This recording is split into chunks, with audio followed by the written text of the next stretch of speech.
Chapter 554. Acting as God above the gray fog. Inside the palace that looked like a giant's residence. Seated in the fool's chair, Klein raised his right hand, allowing the sea god's scepter to fly out of the junk pile and land in his palm.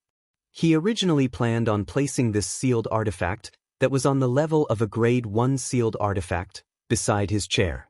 This was to show respect to a demigod item, but after careful consideration, he believed that the sea god scepter was still unable to match up with the mysterious and powerful fool, who was able to fight against the true creator and primordial demoness.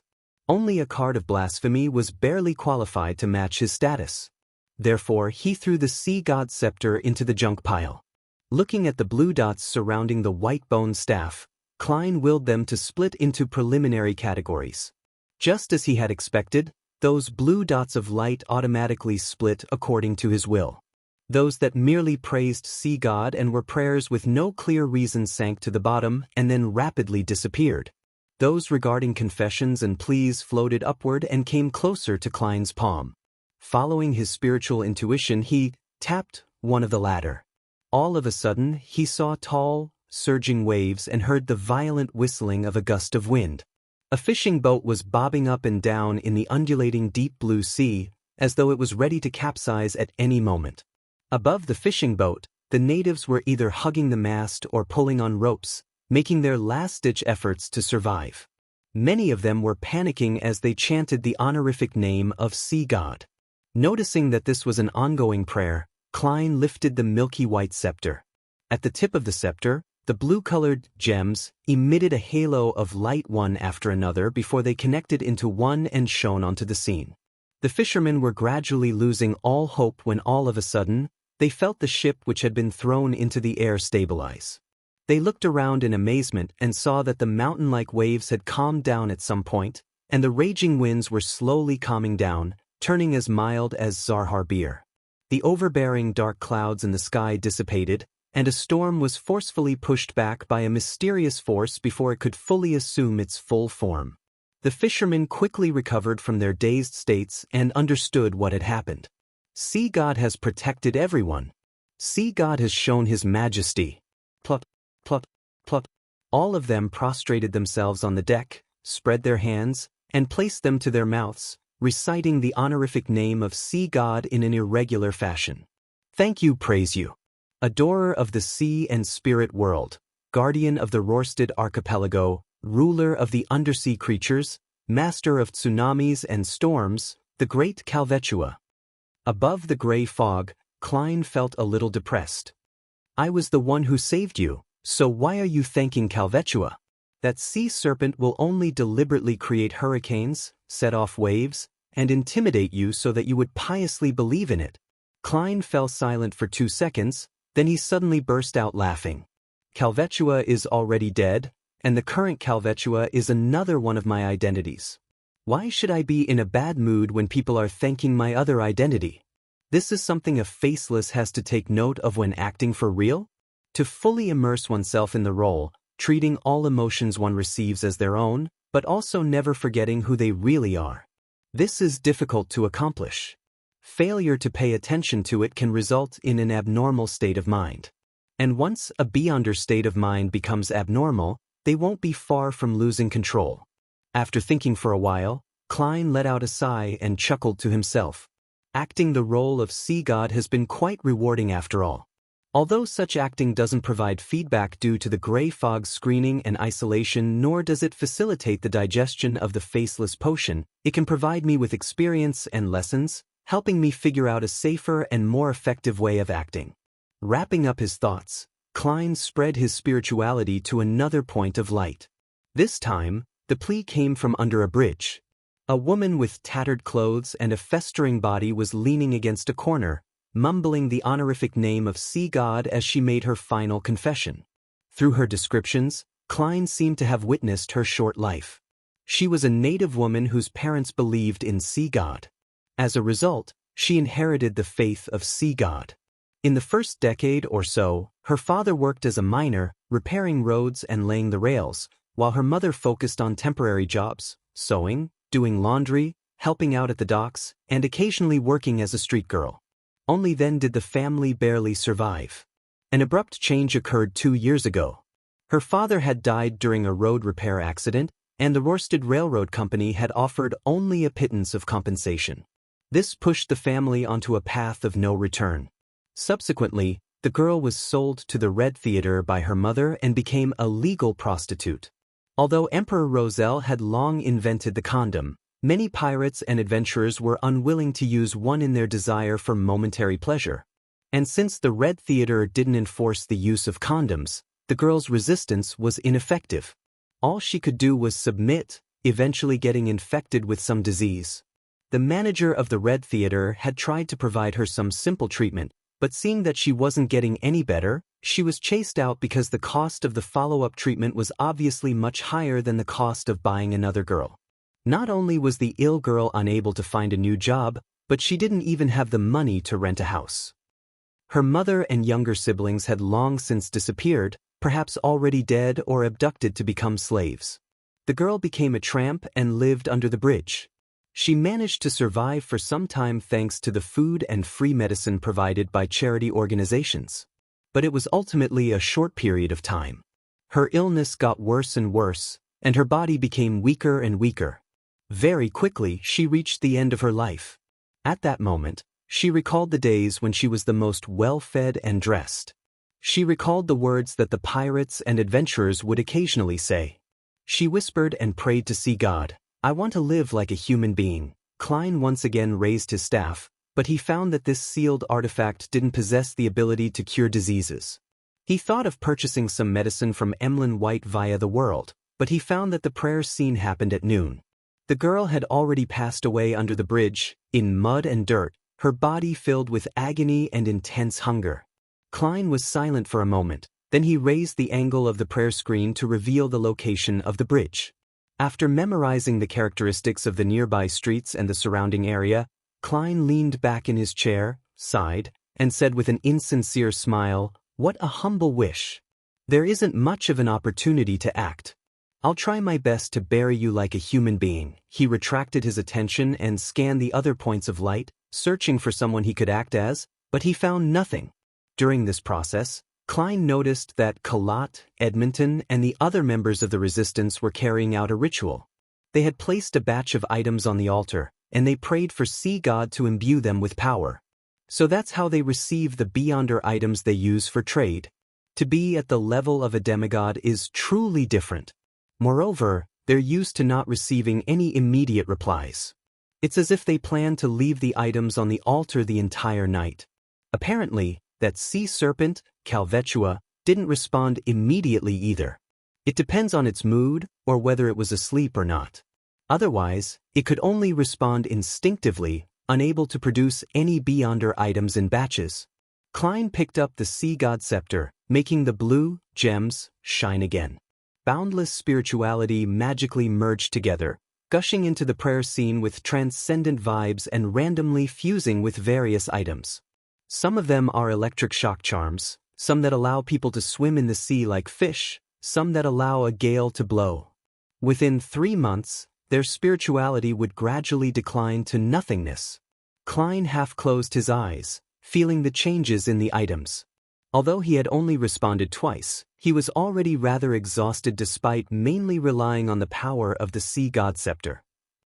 However, the first response had to do with him forcibly dispersing a storm and calming the waves, while the second response was to simultaneously provide an enchantment to dozens of items. They were all at the level of a demigod, so it was rather draining on his spirituality. Even if I frequently used the sea god scepter, I wouldn't be able to last very long. On the other hand, the negative side effects wouldn't be a burden on me. I can attempt to use it at times. Yes, the situation with the resistance reminded me. I can also pray to myself and make a bunch of charms, mainly to allow me to do things underwater. This way, even if I find myself in a sea battle, I wouldn't be so restrained. Oh right, I still don't know how to make lightning charms. I need to seek out the corresponding mysticism information, and with it, I can deal with enemies who have air superiority. Klein silently muttered a few sentences and threw the sea god's scepter back into the junk pile while swiftly returning to the real world. East Chester County. by the side door of a huge manor in the vast and beautiful countryside. Audrey Hall was dressed in a waist-fitting black riding suit with a simple blouse lining her insides. She skillfully sat on the back of a brownish-red mare without showing the slightest sign of wobbling. Her black leather boots were in the stirrups, with her white trousers slightly tucked into them. She smiled at Susie, who had a leather bag on her back. "I'll wait for you at the edge of the woods." With that, she bent down with the whip in her hand and let the brownish-red mare gallop across the open field. Compared to the gorgeous yet gloomy family castle, Audrey preferred the beautiful manor and the scenery of the countryside. One handsome horse after another came running out. The riders were servants and maidservants, and their only mission was to protect Miss Audrey. Susie was also running happily, a feeling she couldn't experience in Backlund. Moreover, she and Audrey would have a little adventure today, and that was exploring an ancient tower in the forest that had collapsed a long time ago. The valuable items there had long been taken away, but there had never been any accidents that happened there. It was a perfect place for an inexperienced person to practice her various abilities. The only problem was that it would be dark in 2 hours, and there might not be enough time. Chapter 555. The message. Late at night. East Chester County was still cold in January, with snow often piling up. The branches and leaves of the trees were withered, with beasts hiding themselves, making it appear lifeless. Audrey led Susie around the ancient tower several times while surrounded by her attendants and maidservants, but they found nothing. There were only piles of gray bricks and rotten wood, and in the gaps, there were weeds and the corpses of tiny critters. Audrey had thought she could find some murals on the wreckage of the walls, allowing her to decipher the origins of the ancient tower and use the appearance of wild beasts to secretly practice her beyonder skills such as awe, frenzy, placate, but she was only left very disappointed. This isn't a tiny adventure. It's just a stroll on horseback. She pursed her lips, held her whip, and walked to her horse. Unwilling to resign herself to this, she asked the attendants and maidservants around her when she had traveled half the distance, "Are there any legends of monsters nearby?" Half of the attendants had followed her from Backlund to the family castle before coming to this manor. The other half were locals and were usually busy in the manor. There was no doubt that Audrey was asking the latter. The reason why she had come to this manor was because, historically, there was a folk tradition of worshipping dragons in the surrounding areas. A young attendant secretly shot a glance at his noble and beautiful mistress. He mustered his courage, took 2 steps forward, and bowed while saying, "Deep in this forest, there are many fearsome wild beasts.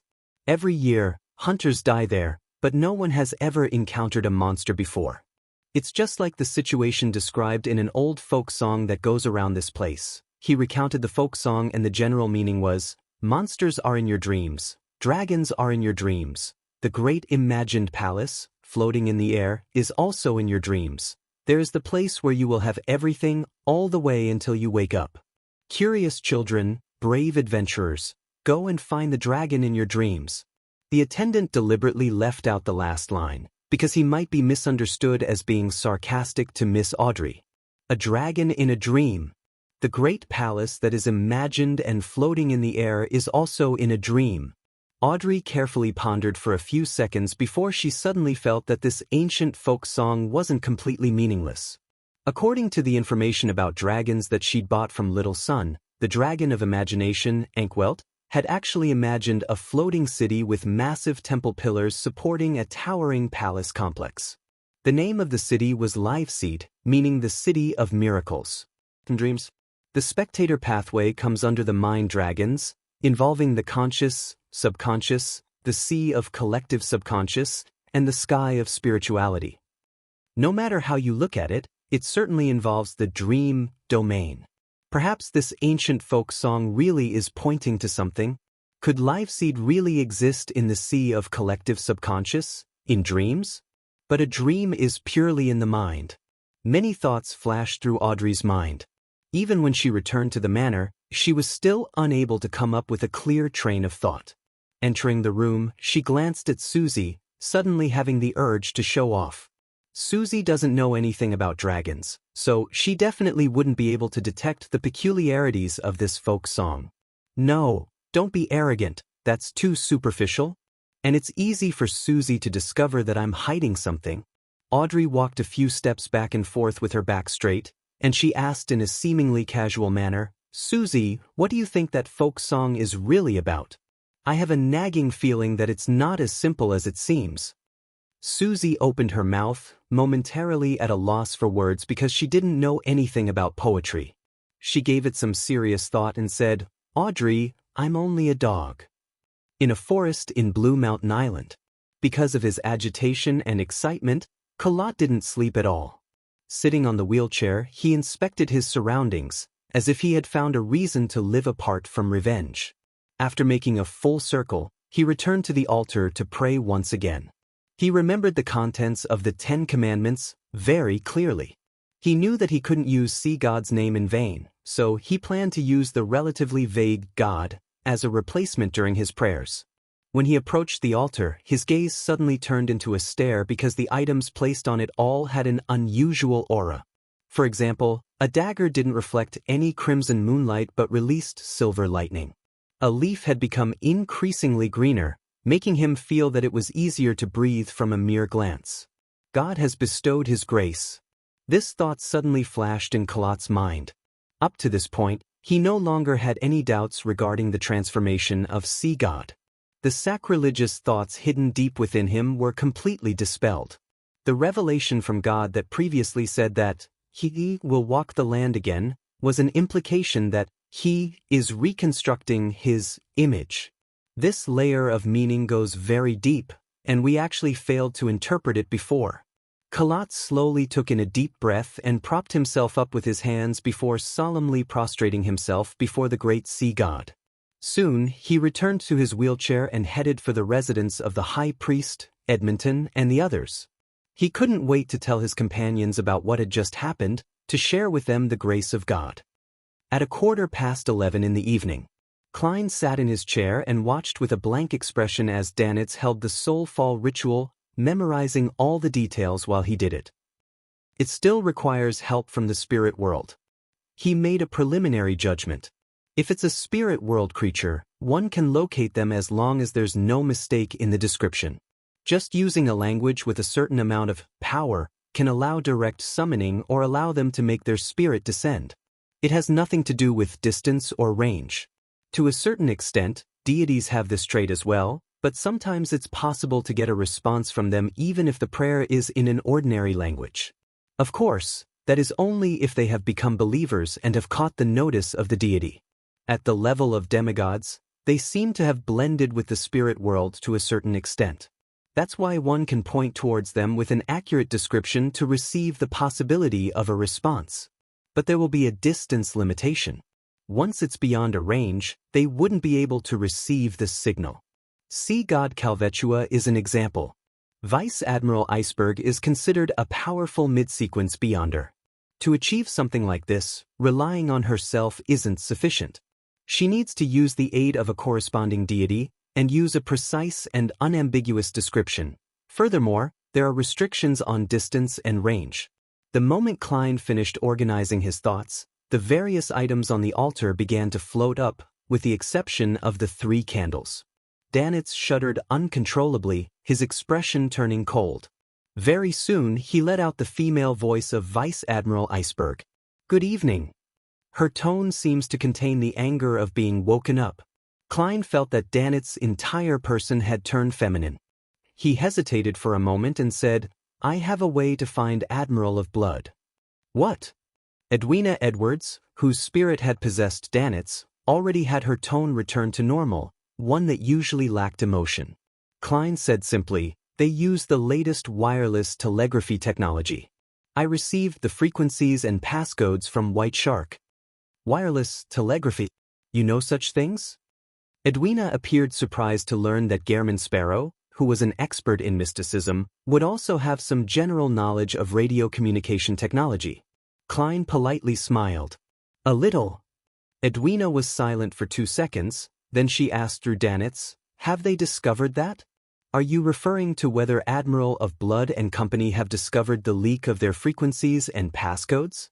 In theory, they should have, since their intelligence officer, Old Quinn, has died at the hands of Mr. Hanged Man. However, wireless telegraphy hasn't reached the level of wide-scale adoption yet, so it's easy for those who use it to ignore security risks. Klein didn't respond with absolute certainty. Perhaps. But we can try. As long as I can listen in on the frequency, there's a very high chance of finding Admiral of Blood. As sea god, even at the level of a demigod, making it difficult for me to know about matters in neighboring seas like the back of my hand, I can still control sea creatures and ask them to seek people out. Klein silently added. Edwina said thoughtfully, I'll have Danitz help with the surveillance. You know a lot about wireless telegraphy as well. Klein grinned and said, okay. When the Soulfall ritual was over, Danitz watched Gehrman Sparrow take out a sizable piece of machinery and its corresponding accessories, with mixed emotions. What is this? He asked in astonishment. Klein said flatly, radio transceiver. Danitz turned agape as he finally forced his question out. Where did you get it? Klein glanced at him. Outside. As he spoke, he tossed the manual and information on the frequencies and passcodes to Danitz and went back to his bedroom to sleep. So this is what he does on his frequent trips out. Danitz felt as though he had understood something. After much reading and experimenting, he finally mastered the usage of the radio transceiver and settled back into his reclining chair. He was soon snoring away. Without knowing how long he slept, he was suddenly awoken, astonished to hear rhythmic clicks. Danitz rolled to his feet and looked towards the source of the sound. He saw the radio transceiver in the dim room working on its own, spitting out illusory sheets of white paper under the serene moonlight. What's this? Danitz conjured flames in his palms as he carefully inched forward. This scene reminded him of the horror stories that pirates often spoke off when they were bragging. There's a problem with the radio transceiver? It's connected to an evil spirit? Danitz decided to yell for Gehrman Sparrow the moment he discovered anything amiss. As he approached the radio transceiver, he saw several lines of ancient Fasak on the illusory sheet of paper. Hello. I sense a familiar but unique aura, but it's about to dissipate. So, Danitz attempted a response. Who are you?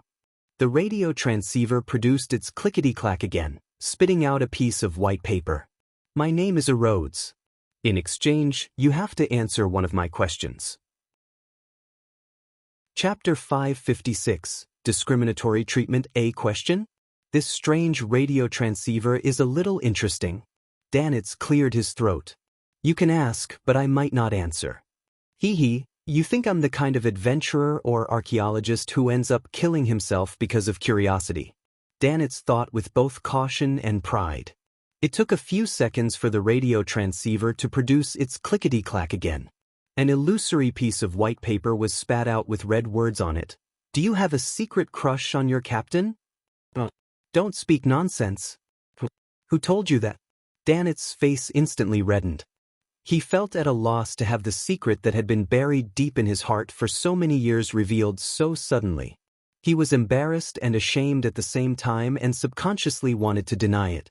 But at the same time, he was also shocked and confused as to how this matter had been discovered by an outsider.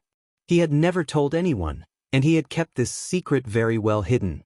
Danitz opened his mouth, forced a smile, and said, "What a silly question, I refuse to answer." The radio transceiver produced its clickety-clack and spat out more white paper. Then let's change the question. If you really don't like her, who can endure such dry and boring lessons? Isn't that right? No. It's because I'm not strong enough to beat her. Danitz blurted out, his expression twisted. The clacking of the radio transceiver became increasingly brisker and the words on the illusory white paper increased. A lie. Let's change the question. The type of female you like is beautiful, powerful, mysterious, intelligent, and someone who is able to step over you, right? Danitz's lips quivered as he felt as though flames were seemingly rising from his body and smoke was billowing from his head. At this moment, he felt his state of mind explode. It was as if someone had stripped him naked and tossed him into a busy street. Subconsciously, he looked around in panic, searching and avoiding the gazes that might be cast on him. Then, he saw that the bedroom door had opened at some point. Gehrman Sparrow stood there quietly in his white shirt which hadn't been tucked in and his rather loose black trousers. It was unknown how long he had been watching. "You, when did you come out?" Danitz stuttered, his face blank. "Please tell me that you just opened the door." He prayed inwardly. Klein walked over to the radio receiver that had become paranormal and answered calmly, "From the beginning." As a seer, how could I not have sensed the strange activity outside? Even in my sleep, I'll still have my spiritual intuition. Klein chuckled inwardly. Danitz's face instantly turned ashen. He turned his body in a half-circle and rushed toward the radio transceiver that seemed to be possessed by an evil spirit, in a bid to rip up the illusory white paper with the 3 questions. But his hand went through the words without him grabbing onto anything. A scarlet-red fireball formed in his palm again as he thought of blowing up the damn radio transceiver. At this moment, German Sparrow's cold gaze swept over him. "Right, this is his?" Danitz froze, looking at German Sparrow step past him and stop in front of the unusual radio transceiver. "Rose? How did it connect to this radio transceiver?" It said it sensed a familiar but unique aura which is about to dissipate. Is it referring to the aura of the mysterious space above the gray fog? This radio transceiver was placed above the gray fog for a few days. Although it didn't show any abnormal signs, it still came into contact with the aura. And because of its own functions, it temporarily received information from the spirit world, and this was subsequently discovered by a Rhodes, the magic mirror, that seems to know a lot? Wait, what kind of question was that? "I'm German Sparrow. I'm a cold, crazy adventurer. I'm a professional. I can't laugh out loud." Klein suppressed the corners of his mouth and secretly took a deep breath. Danitz stole a sidewards glance, like a prisoner by the gallows waiting for the noose to be released. Seeing no change in expression from German Sparrow, he was slightly relieved. He was glad that the person who had watched from the side was a madman and not a normal human being. He wouldn't have any interest in such matters. If it were any other pirate, I would be too embarrassed to return to the Golden Dream. No, I would be too embarrassed to adventure out at sea.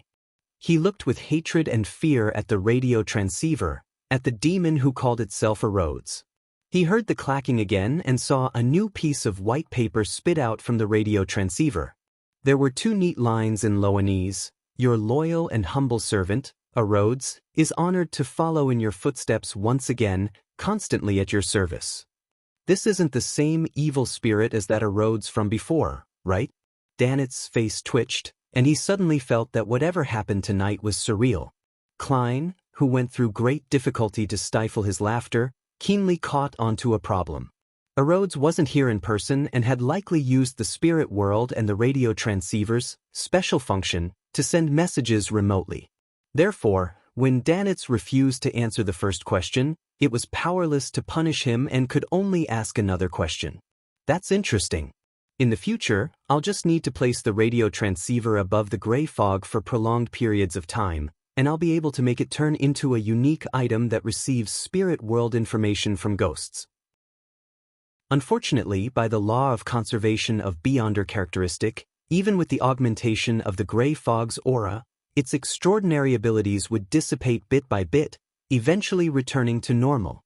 Yes, to maintain an ordinary item's extraordinary traits without the use of Beyonder characteristics, there's another method according to my knowledge in mysticism, that is to carve the honorific name or true name of an angel, or even a deity in a language that can stir the powers of nature onto it.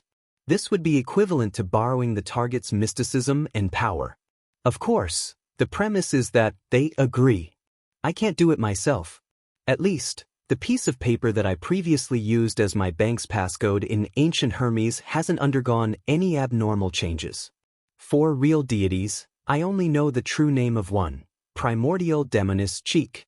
If I get her honorific name together with her true name, what will happen when I engrave them in ancient Hermes onto the radio transceiver? Will it release viruses? Will it appear more aesthetically pleasing in an industrial sense, mesmerizing those with fetishes? Yeah, the outcome with the greatest possibility is that when carving the honorific name and true name, the powers of the primordial demoness will descend, sucking everything dry. This is an extremely precise supernatural direction. Strange thoughts flashed through Klein's mind until a Rhodes greeted him. Perfect. This is a magic mirror that can answer questions.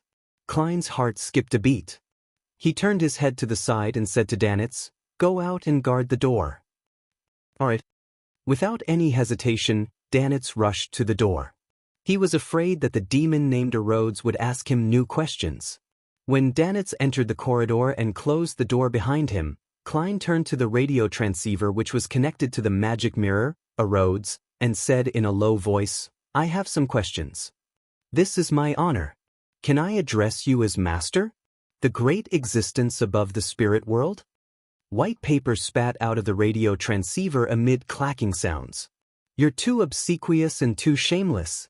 Why do I have a nagging feeling that there's a problem?" Klein pondered a little and said, "You can use any form to address me." "Yes, Master." Rhodes used an exclamation mark. "What's your question?" "Where can I find mermaids?" Klein asked directly. Amid clacking sounds, the radio transceiver answered, "To the east of the Gargas archipelago, sail the sea route for a week and there's a chance of meeting mermaids. However, the mermaids there are all believers of the Evernight goddess." This is a little amazing. It's within expectations, but it's also surprising. Klein realized that his previous speculation had turned into reality in a way he didn't expect. Rhodes continued to type, "If it bothers you, you can continue heading east, but it will be very dangerous. That place is no longer a real ocean, but the ruins of the War of the Gods." "Of course, you definitely wouldn't mind that." "Who said that?"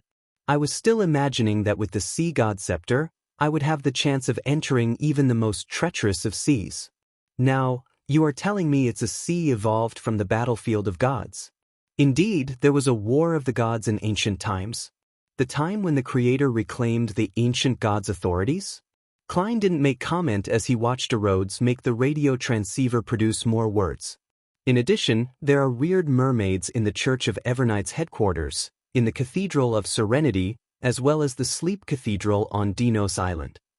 In addition to the Holy Cathedral, there are mermaids on Dinos Island as well? The former is too dangerous. They have grade 0 sealed artifacts and powerhouses at the level of angels. The latter can be considered. Transform into a nighthawk or a bishop and sneak in to listen to the singing and consume the potion. That's not right. The church rears mermaids to target faceless beyonders, so how can they not be on guard against this point? I have to think of another way." Klein was about to ask the second question when he saw a new sheet of white paper come out of the radio transceiver. "Great Master, I must abide by certain rules. You must answer a question of mine in exchange." "Answer your question?" Klein raised his eyebrows slightly and waited for Rhodes to ask the question. He decided to acknowledge this servant depending on the situation. Amidst the clacking, Rhodes used words to spell out a question. "What are you planning to have for breakfast today?" "Nice question." Klein calmly replied, "Depends on what the inn offers." "A perfect answer." Rhodes was almost short of giving a round of applause. Without waiting for Klein to speak, it continued to type. "The aura above the spirit world is about to disappear. I await the next opportunity to be at your service, Great Master." After the illusory piece of paper was spat out, the radio transceiver stopped and lost its gloomy feel. How many days would it take above the gray fog before I can contact Rhodes again? I'll ask it for the method to remove the mental corruption of a beyonder characteristic the next time. Yes, this method should be used prudently. Rhodes can use the special connection after the radio transceiver is tainted by the aura. Those who are stronger and more terrifying than it might be capable of doing so as well. If I keep doing this, maybe one day I'll get a telegram from the true creator or the primordial demoness. Klein's mind raced as he noticed the hidden risks. Chapter 557. Planting a queue on herself. East Chester County, the Hall family manor. Audrey sat at the dressing table and lit a candle. Afterwards, she looked at herself in the mirror across from the slightly swaying light of the fire. Her green eyes gradually became deep, making it impossible for anyone who laid eyes on them to shift their eyes away, as if even their souls wished to drown in them. "Audrey, you have to remain lucid tonight in the dream," she said to herself softly. This was a simple psychological cue. The ancient folk song she had heard at dusk had inspired her to explore her dreams and see if she could enter the sea of subconscious sea and the spiritual skies of all living things. This was an experiment that other psychiatrists had never attempted. At least, there was no similar experiences in the reference materials provided by the psychology alchemists, giving oneself a psychological cue to explore their own dreams. Perhaps I might be able to find traces of a mind dragon or even the city of miracles, Liveseed. Audrey withdrew her gaze, removed Lie, which was now in the form of a ruby necklace, and placed it inside a jewelry box. She was afraid that the mystical item that amplified her emotions would affect her while in her dream and cause unnecessary harm. Therefore, she removed it in advance out of caution. After doing all of this, Audrey subconsciously looked at her reflection in the mirror and saw little blemishes on her face. While wearing Lie, she felt that her beauty was intoxicating. Wake up, that's only a lie. She lifted her right palm and caressed her cheek. At that moment, she was very glad that she had chosen the name Lie for that mystical item. It kept her constantly alert. Otherwise, she feared the day that she would one day be completely dependent on it and not want to face her true self. The day she lost it, it would be very possible that she would lose control. Those girls who are relatively ordinary looking might never wish to take it off again after wearing Lie to perfect their looks. They might be willing to die to keep it on them. For a Beyonder, I can't have such a state of mind either. Audrey sighed and stood up. She walked briskly and expectantly through the warm room in her slippery silk robe, back to the soft, comfortable, and springy bed, and pulled a rope from the headboard. Her personal maidservant, Annie, entered and gently extinguished the lights. Before long, Audrey fell asleep. In the hazy world, she suddenly jolted to her senses and realized that she was dreaming. She looked around with interest and silently said to herself, "Is this what's known as lucid dreams in psychology?" In mysticism, there is a similar concept. It's really effective. I relied on a simple psychological cue that I planted in myself to get a lucid dream. Audrey, you really are a genius. No, this is mainly an application of a Beyonder power. I mustn't be arrogant. At this moment, Audrey had already figured out what the current dream was. She was walking along a dark, narrow road surrounded by a dark forest, and ahead of her was the castle with its spires.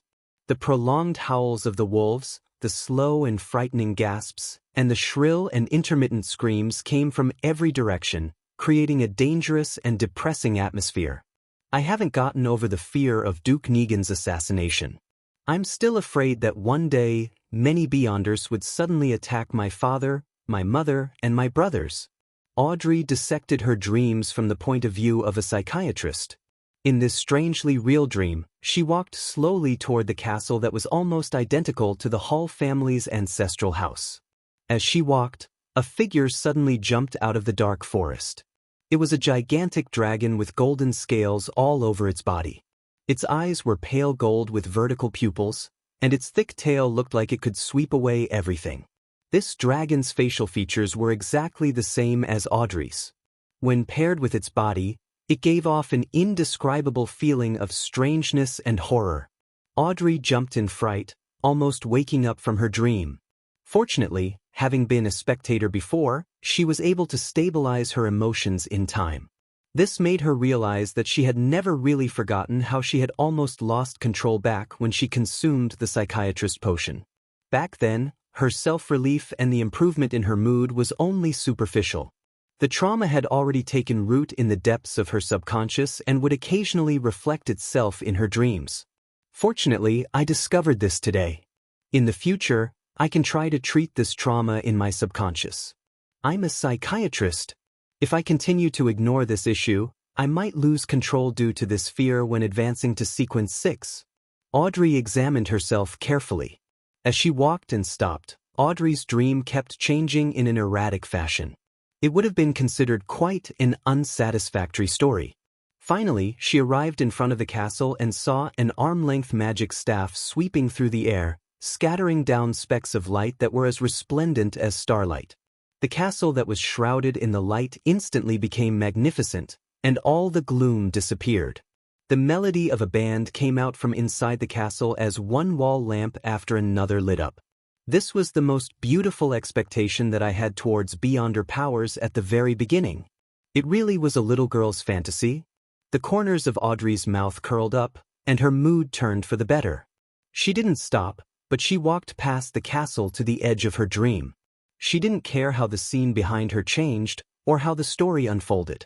After walking for an unknown amount of time, she passed through the barren wasteland and arrived at the top of a cliff. Looking out, the gray, blurry void extended into the distance. The area beneath her was so deep that it seemed to be bottomless. Audrey was keenly aware that this was the boundary of her dreams.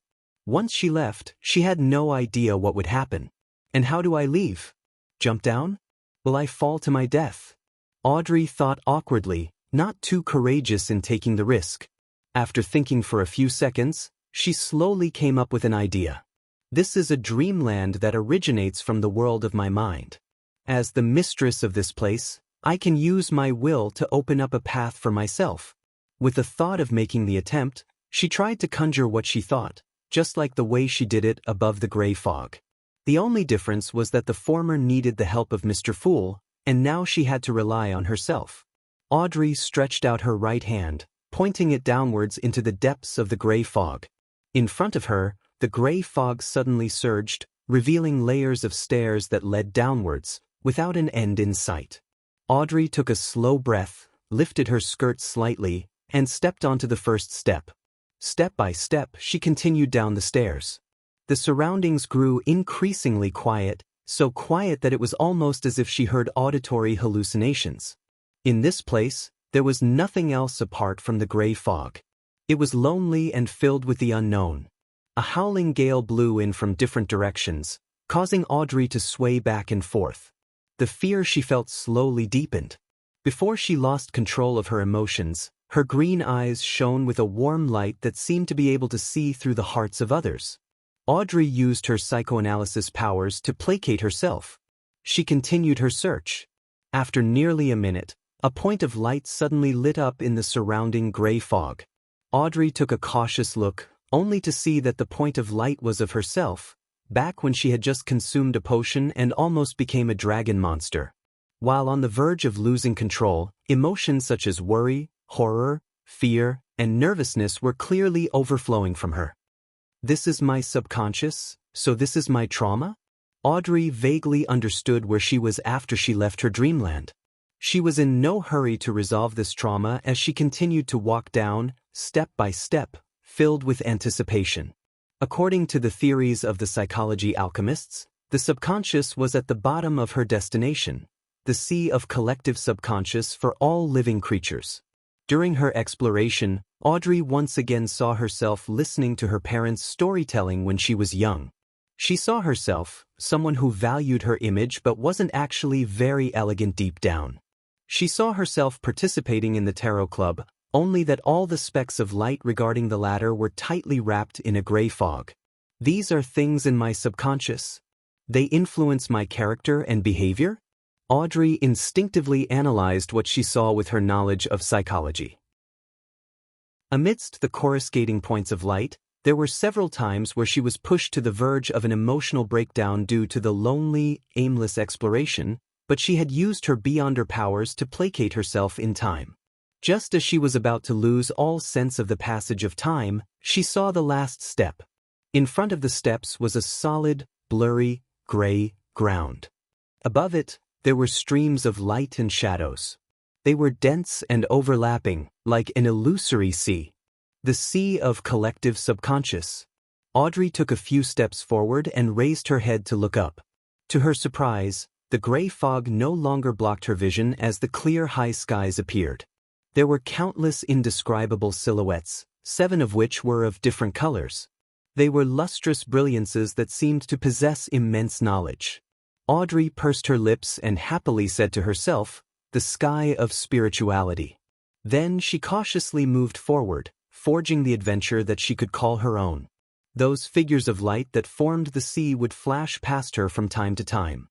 Some contained ancient memories of being burned by flames, while others bore the excruciating pain of seeing something indescribable. Apart from the imprints of the ancients from ancient times, Audrey also saw the gazes of admiration cast on her one after another, as well as the activities of the people who worship dragons.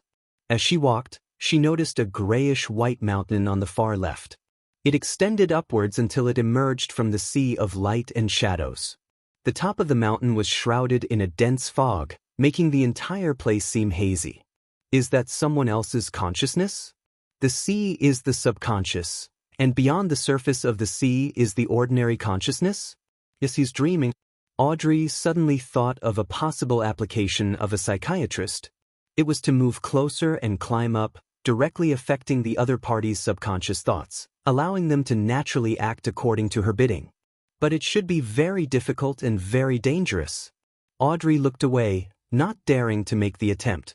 She clearly remembered that her purpose this time was to seek out traces of the Mind Dragon and the City of Miracles, Liveseed. Audrey passed by more than 100 other people's consciousness. Gradually, she felt exhausted. It's time to return. Instinctively, she raised her head and looked into the distance, rationally making the decision. She stood there for a long time, unwilling to leave. A shadow suddenly appeared in the air just as Audrey was about to turn around. It was a pair of two huge gray wings. Under the wings, there was a long lizard-like monster. Its entire body was covered with huge scales that were like grayish-white stone slabs. It had 4 thick and powerful legs, seemingly bathing in the sunlight that didn't exist as it flickered in what seemed like the afterglow of the setting sun. The monster flew over. Its eyes were pale gold with its pupils vertical, looking cold and arrogant. Its grand and epic figure quickly disappeared into the sea of the subconscious of all living beings. Dragon. A mind dragon. Audrey jumped on the spot and looked around, afraid of others noticing her inelegant behavior. She paced around excitedly, feeling very satisfied with her adventure. Indeed, the tradition of dragon worship here isn't without an origin. In their subconscious, there lives a mind dragon. Audrey resisted the urge to praise herself and had decided to return immediately and wake up from the dream. She didn't have the urge to continue her exploration, as she wasn't prepared for it at all. She was going to consult Mr. Fool, Mr. Hanged Man, and the others at the Tarot Club next week in the hope of receiving some advice. Audrey returned the way she came, entering the mountain formed by her consciousness. Then, she woke herself up and successfully escaped from the dream. At that moment, Danitz was also permitted to return to his room. He glanced at Gehrman Sparrow and said with an embarrassed smile, "You won't tell anyone what you just saw, will you?" Chapter 558. Search for abnormalities. Klein didn't answer with yes or no. Instead, he stopped walking towards his bedroom and flatly said, "That was a question." Right, a question? That was a slanderous question with no basis. Besides, I also gave a negative answer. Danitz responded with delight and had emphasized that he had never admitted to it. Klein gently nodded his head. "I will clarify this with your captain." "Clarify?" Danitz stared. Then he half opened his mouth, his expression twisted. He was also considered a somewhat knowledgeable person, so he stopped explaining and arguing, and he forced a smile. "Is there anything I can do for you?" Klein took a deep breath and used his clown powers to control his facial expression. "Monitor it well." "Yes, all right." Danitz quickly agreed. Seeing Gehrman Sparrow turn around and walk to the bedroom's entrance, he couldn't help but ask, "You're not going to clarify this with Captain, right?" Klein twisted the handle and replied expressionlessly, "Monitor it well." After he finished speaking, he pushed open the door and entered the room. Before he could widen his mouth into a laugh, he closed the door behind him. The next morning after breakfast, Klein put on a pair of pantaloons, a thick brown jacket, and a cap. He changed his appearance and went out, leaving Danitz alone in the room to watch the radio transceiver. Along the way, Klein changed his appearance again, making himself look more like a native. He found a special store, bought a pair of linen gloves, a shroud, and a body bag. Then, according to the surroundings he had previously witnessed, he scanned the area around him for landmarks before finding the bridge and the girl who had died amid the mud in a corner. As it was still winter, The weather wasn't too hot, and there were no obvious signs of decay from the corpse, but the festering skin and the stench still made Klein instinctively nauseous. He didn't immediately come to bury the girl who wanted to live like a human being last night. Due to the recent events, Byam was under strict curfews at night, as well as the fact that the cemetery didn't open until dawn. Pulling out a small metal bottle, Klein poured some Queleg oil onto his hand and rubbed it at the tip of his nose. A choking sensation invaded his mind. The smell of peppermint mixed with disinfectant filled his olfactory senses, making him sober as if he had just fallen into a sea of floating ice. He was no longer affected by any other smells. Putting away the metal bottle, Klein put on his gloves, took a few steps forward, and crouched next to the female corpse. He unwrapped the shroud and began to gently move the corpse into the body bag. Carrying the bag over his shoulder, he deliberately walked through the most bustling streets of Byam until he reached the outskirts of the city. Along the narrow road where horse carriages couldn't pass, he scaled a mountain to its mountainside. There was a cemetery specially prepared by the Church of Storms and the Governor-General's office, for the natives. As for foreigners, such as businessmen, adventurers, people from Lone, Intis, and Fainapotter who had settled down here, they had their cemeteries situated on the opposite side of Byam on a flat and soothing plain with forests backing them. Klein climbed higher and higher and entered the unnamed cemetery, where he found the gravekeeper dozing off. "How do you want to bury him?" The gravekeeper pointed at the body bag. "If you want to do it for free, you have to wait a few days until the corpses in the morgue accumulate to a certain amount, then they'll be cremated together and buried in the same grave. Of course, there will be priests who will do a send-off for the souls of the dead in advance. 5 soli and he will have an urn and a niche he can call his own. 2 pounds, he'll get an urn and a grave with a tombstone. If you don't want him cremated, you'll need a coffin. You can pick one over there. They're priced differently based on the type of wood." Klein thought for a moment, then he took out 5 soli in notes and handed them over. "What's his name?" The gravekeeper counted the notes, picked up a fountain pen, and asked with a good attitude. He didn't actually know how to write words, he just wanted to draw symbols to help him remember. Klein paused for a second and said, "Boordy." "Boordy." The gravekeeper repeated it in a low voice and drew a symbol.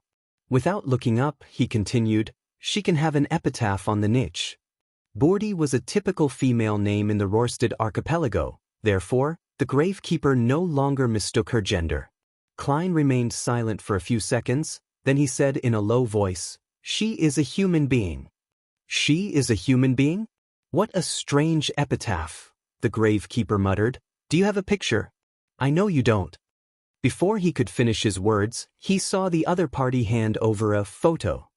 It was a portrait that Klein had drawn using a ritual. It perfectly reproduced the girl's looks before she fell ill. In order to not be suspected, he used the corresponding type of paper and some technique to make the portrait look like a real photograph. The gravekeeper was surprised but didn't say anything. He quickly took the information and carried the body bag to the hut where the priests resided with Klein. After the send-off and cremation, as well as the storing of ashes into an urn, the photograph was pasted on, and an epitaph was engraved, putting an end to the entire matter. Klein took a deep look before turning around to leave the cemetery. As he walked down the mountain path, he saw Byam in its entirety. The sea was pale blue, nearing the color of green. It was empty as far as the eye could see. Sails were stacked by the harbor, and the chimneys towered high. The streets were crisscrossed as people came and went. The surrounding estates were densely packed, and there was plenty of greenery. The distant public roads were wide, and the railways were straight. It was like a beautiful oil painting that was produced by a master. It was filled with vitality that was hardly describable. At the top of the clock tower of the Cathedral of Waves, the Church of Storms cardinal, high-ranking deacon of the mandated punishers, John Cotman, stood at the edge, looking out over the refreshing sea and the mountain range that stretched out along the coastline. The pollution in Byam was rather low as the mining and smelting industries were located in other cities on the island. The mainstay here was the spice trade, the brothels and casinos, and the accumulation and transit of goods. It lacked a fully formed industry, and there was a limited number of days needed for coal to be burned for heat. As soon as Sea King John Cotman retracted his gaze, he saw a mandated punisher running up the spiral staircase. "Your Eminence, there's new information." The mandated punisher struck the left side of his chest with his right hand. "What is it?" The well-built John Cotman turned around and asked. The mandated punisher handed over the piece of paper in his hand. "News from within the Resistance. They've received a response from Calvetua. They're in the process of creating new statues." "New statues?" John Cotman unfolded the note and skimmed through it. He then turned his head to the interior of Blue Mountain Island, which was covered in a sea of dense forests. After a moment of thought, he said, "Search for abnormalities in the archipelago's sea area." He was certain of one thing from the intelligence, that the mysterious person who had taken away the characteristic left by Calvetua hadn't left the waters of the Rørsted archipelago. This could be determined from the fact that the person could disguise himself as Calvetua and reply to his followers. Meanwhile, John Cotman knew very well that the beyonder characteristic left behind by Calvetua, who had gone mad before its death, would lead to severe side effects regardless of whether or not it was reduced to a real item. Therefore, it would definitely result in an abnormality in the surrounding area. Moreover, he believed that it wouldn't be easy for the mysterious person to find a proper sealing method. Even if he had found it, there was no way he could control the effects when responding, hence, exposing the problem. This was the clue. "Yes, Your Eminence, may the storm be with you." The mandated punisher bowed again. After entering Byam City, Klein dispelled his faceless power when no one was paying attention. He returned to the Wind of Azure in via carriage. As soon as he opened the door and entered, he saw Danitz sitting in front of the radio transceiver, his expression strange and grave. "Got something?" Klein asked in a low voice. No. Danitz raised his right palm and shook the papers in his hand. "My bounty. My bounty has been raised to £5,500. This was almost reaching Steele Mavadi's bounty. Because of this, he didn't dare head out to drink or relax. All he could do was stay in the room and listen out for a signal. This rate of appreciation is really tempting." For a moment Klein didn't know how to react, so he said without expression, "This is just the beginning. Mr. £10,000. Dogs it." Danitz cursed inwardly, but he didn't dare to show any disrespect on his face. All of those things were done by Gehrman Sparrow. Why did it end up increasing my bounty? Those sons of bitches from the Church of Storms. He forced a smile and shook his head, his facial muscles twitching slightly. Klein held back his laughter and ignored him. He went back to his bedroom to catch up on his sleep. At this moment he saw a letter suddenly appear, floating down from midair and landing right in front of him. Klein raised his right hand and grabbed the letter. The messenger didn't even show its face and just left after throwing the letter. Klein clicked his tongue, opened the letter, and read it. There were two methods for obtaining a messenger. The first method is to think of an accurate description, hold a ritual, summon the corresponding spirit world creature, and make a contract with it. The second method is to directly enter the spirit world and search for a messenger that you wish to obtain. After obtaining its consent, sign a contract with it and then record down the accurate description language for later use. The first method is relatively simple, but it is also rather dangerous, because what fits the description might be a powerful spirit world creature or a strange evil spirit. Every time you summon it, you cannot be completely sure what you will attract, and this is a risk that is hard to divine in advance. The danger of the second method is that it isn't easy to find the appropriate messenger, and there's a risk of getting lost in the spirit world. Unless you're a traveler, otherwise, I do not suggest the second method. For the first method, I can provide you a description that has been tested and verified. As long as the process is done accurately, the level of danger will be rather low. But it might not satisfy you. Also, the contract needs to use powers in the undead domain. You can use my copper whistle to provide for that. The format includes the following paragraphs. Of course, if you don't mind, I can transfer a messenger to you as a gift and have it sign a contract with you. Transfer it to me as a gift? It's no wonder that the messenger didn't even dare show its face. Klein thought in enlightenment. Considering that he had used the previous messenger as a shield and was unfortunately finished off by Mr. A, causing the later messengers to become increasingly rude to him. He inwardly declined the offer. Use the first or second method. The first method is prone to error. I might even summon a candidate messenger and get beaten up. A commonly used description isn't unique enough, making the messenger's strength worrying. The second method? I'm not afraid of getting lost since I'm able to instantly return above the gray fog. Furthermore, in my spirit body state, I can use the sea god scepter.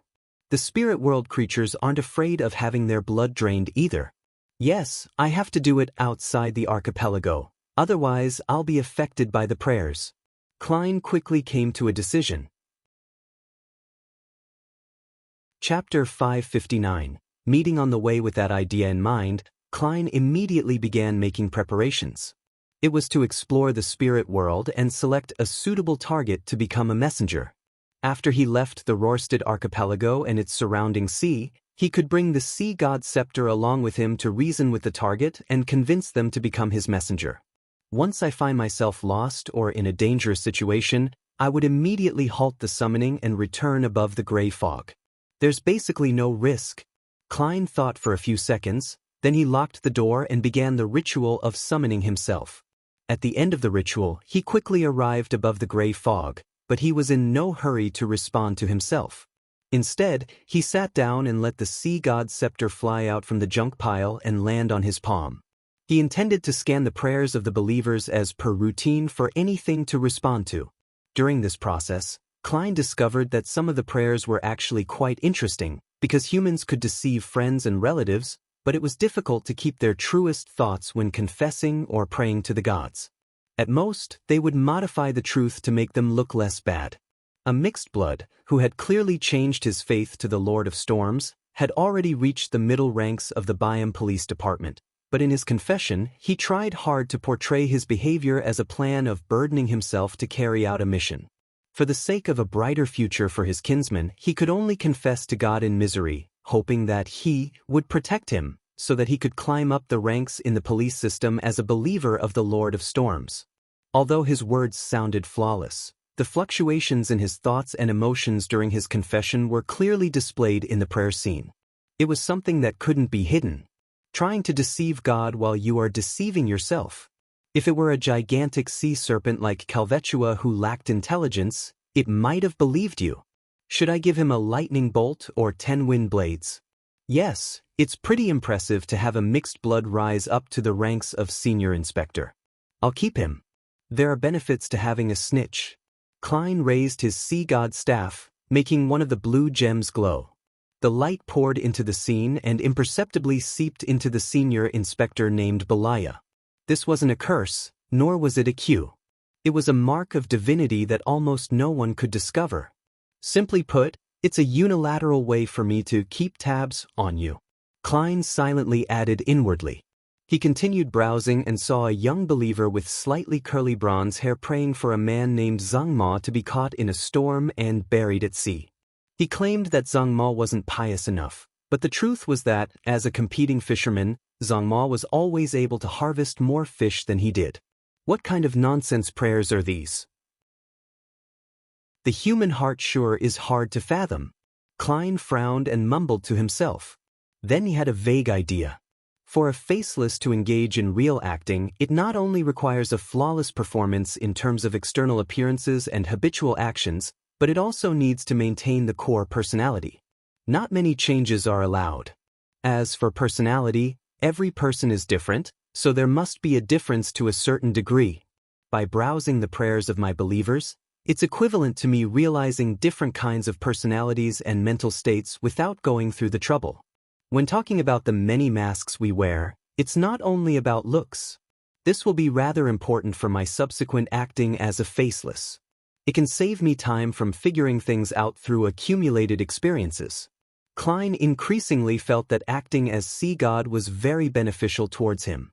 When you are acting the role of a demigod, even if you don't get any feedback, you will still definitely get some considerable benefits. This is a way of gaining experience of being someone of a higher level. Klein perked up, no longer being perfunctory about skimming through the prayer scenes. After quickly browsing through one scene after another, his gaze stopped at a merchant named Ralph. The businessman praised the miracle of the reappearance of the sea god, and he had indicated that he planned to offer a third of his fortune, worth £20,000, to the resistance, half for military expenses, and half for the reconstruction of God's statue. Actually, there's no need to go through all that trouble. Just directly offer it to me, Klein muttered half-jokingly. He thought for a moment, and then he conjured a background of waves and storms with heavy rain and lightning falling together. He responded in a low voice, "You have honored my name by helping your compatriots and companions. The young lambs need help, food, and education." He intended to get Ralph to set up a charity fund with the £20,000, and to seek donations widely from the community to make up for the damage, create a consensus, and help to provide local children with food, clothing, and education under the pretext of governance. As for the military expenditures of the resistance, Klein understood that in a world with beyonder powers, it was very difficult to rely solely on the opposition from the natives of the colony to succeed. Therefore, they needed the help of foreign countries like Fasak and Intis. Funding was undoubtedly needed. Unfortunately, it's not possible to add a line in the Ten Commandments about boldly and confidently seek funding that would damage the image of Sea God. The resistance shouldn't be thinking about annihilating the garrison troops. They should just focus on destroying the transportation infrastructure and make it more difficult for the Governor General's office to rule, so as to initiate talks. As a keyboard warrior, Klein wasn't lacking in ideas in such areas. He quickly restrained his wandering thoughts and made a divination to see if it was dangerous exploring the spirit world today. After obtaining the revelation that it wasn't considered dangerous, Klein took the Dark Emperor card, naturally changed his image, and stepped into the door of summoning. After entering the real world, he stuffed the mystical items he needed into his body as a precaution. Then, like last time, he used cogitation to sense the spirit world. Taking a step forward, he passed through an invisible curtain as Klein's illusory figure floated up. Around him, red, yellow, blue, green, and other colors were superimposed, like they were like the most abstract oil painting ever. The concept of direction that humans were used to could no longer be used here. If one used the old means of distinguishing direction and one's location, they would definitely find themselves lost. Klein roamed carefully and casually, sometimes seeing a yellow sun like a child's sketch, sometimes brushing past an incorporeal river that flowed quietly.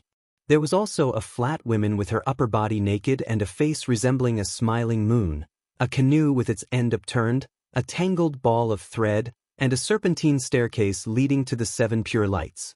In this extremely chaotic world, other than spirit world creatures, all kinds of information existed as abstract symbols. Thus, what one received from a divination process would only be a revelation that required one to interpret it on their own. As for those symbols, there was a chance that they would come to life and become incorporeal monsters. This was the spirit world that couldn't be understood and viewed with common human knowledge. The last time he came in, he had easily discovered spirit world creatures, and he had noticed the creepy gazes from unknown locations that made his hair stand on end. There was the headless woman who carried 4 heads, a round eye with clear blacks and whites, and a giant jellyfish with a skull attached to each tentacle. He had easily encountered all of them back then. But this time, he failed to see a single spirit world creature despite roaming for so long. Even the indescribable figures in the distance had disappeared, as if they had hidden themselves. It can't be that you're afraid of being my messenger, can it? Yes, I entered the spirit world in the form of a soul body. Perhaps the thoughts in my mind will appear in a special, formless manner here, turning into hidden symbols that interact with the spirit world. This then naturally affects my path options? Klein was puzzled, but he couldn't find the reason. All sorts of thoughts flashed through his mind when his body suddenly sank down and he fell freely. After a while, Klein could only see the vivid superposition of the colors and the various symbols that took physical form. What's going on? He began to consider whether he should write to Mr. Azik and ask him about it, or to throw the radio transceiver above the gray fog and get it tainted with the aura, so that he could contact the magic mirror, Erodes. While floating, Klein's heart suddenly palpitated as he quickly dodged to the side. A tinge of yellow and green flashed across his eyes as a giant foot that was large enough to squash his entire body landed, stepping into the interlaced red and blue color spots. Above the sole of the foot was a long, festering leg covered in a yellowish-green liquid. The leg was over 3 meters long, and above it was a huge body that was wrapped in corpse oil bandages. Amidst the solidified aura in the area, the two legs that were filled with yellow-green pus alternated as they rose up. Carrying a body that was difficult to discern, the legs quickly disappeared into the depths of the spirit world. Klein stood at a distance, not daring to make a sound. Finally, he confirmed that he was fine as he grimaced and thought, "The spirit world is really scary. You can accidentally encounter a powerhouse just passing by." A powerhouse among the spirit world creatures? Klein shook his head and continued his search. At that moment, he had no idea where in the spirit world he had wandered to. After drifting for a while, he finally found some traces of spirit world creatures. Just as he was about to switch from flying forward to descending to his left, he was surprised to find that his body continued to move forward uncontrollably at an accelerating speed. In front of him, the chaotic superimposed colors and the grayish-white mist that filled the area suddenly split open, and a large, purely black three-masted sailboat leaped in. The boat was nearly 100 meters long, and 3 pitch-black sails were hanging high up like flags. On the left and right sides of the ship, there were cannon muzzles and all kinds of sailors were running around on the deck. All of this was so real, so substantial, and so out of place when it came to the spirit world as a whole. However, as the ship entered the spirit world, its black color quickly turned richer, tainting itself with an ethereal vibe. On its deck stood a mottled stone chair that was 2 to 3 meters high, its back facing the cabin. Leaning against the chair's back, a colossal figure that was comparable to an ancient giant sat there. He had a black beard that went just past his neck, and he wore a tall, pointed crown on his head. He wore a gorgeous black robe with silver fringes. The wrinkles on his face looked hardened and filled with magnificence. It made one subconsciously wish to bow their heads. Under the slightly wrinkled forehead and on the high nose bridge, Klein's pitch-black full-body armor and black crown were reflected into those 2 dark red eyes. As for Klein, he was having trouble stopping his slow flight toward the giant. Their gazes met among the layers of colors and symbols in the spirit world, and then Klein disappeared. The giant on the mottled stone chair didn't withdraw his gaze as he continued staring over in a long silence. Chapter 560. The Hanged Man Gets Fleeced Above the Fog. Klein took out the Dark Emperor card that he had fused with his spirit body and instantly reverted to his original form. This is called a one-click gear swap. He mocked himself as he recalled what had just happened. He was almost certain that the giant, wearing the sharp crown, was king of the 5 seas, Nast Solomon. The 100-meter-long sailboat that could sail through the spirit world was the ghost ship named Dark Emperor, which was built by the ancient Solomon Empire. I've always thought that a ghost ship simply means that it can sail on its own and wouldn't sink, making it closer to a strange creature. I never thought that the most powerful ghost ship would be able to turn itself incorporeal and wander through the spirit world. That makes it almost a demigod, right? As expected of the most famous Dark Emperor on the 5 seas. I can't eliminate the possibility that it sacrificed a traveler during its creation process. For one of the most famous legendary treasures, the Spectre Empire, which carries the final inheritance of the Trunsoist Empire, could it be that the ship also comes equipped with this capability, making it impossible to find? Klein's thoughts slowly drifted without immediately realizing the reason why he had suddenly met King of the 5 Seas, Nast. This was very obvious, the law of convergence of Beyonder characteristics. Although the Dark Emperor card didn't contain any Beyonder characteristics, Roselle had added or carved something onto the card when he made it. It allowed the wielder to use the card of blasphemy after they advanced to a high-sequence Beyonder to subtly sense the Beyonder ingredients that they needed. There was no doubt that such a sensation was mutual. As one sensed the other would naturally sense them too. As for the wielder, they would appear to approach a certain fate before they crossed that step into becoming a demigod. This was something Klein was deeply aware of.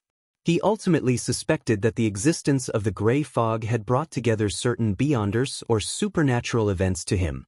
Traveling with the Dark Emperor card in the spirit world makes it easier for such situations to occur.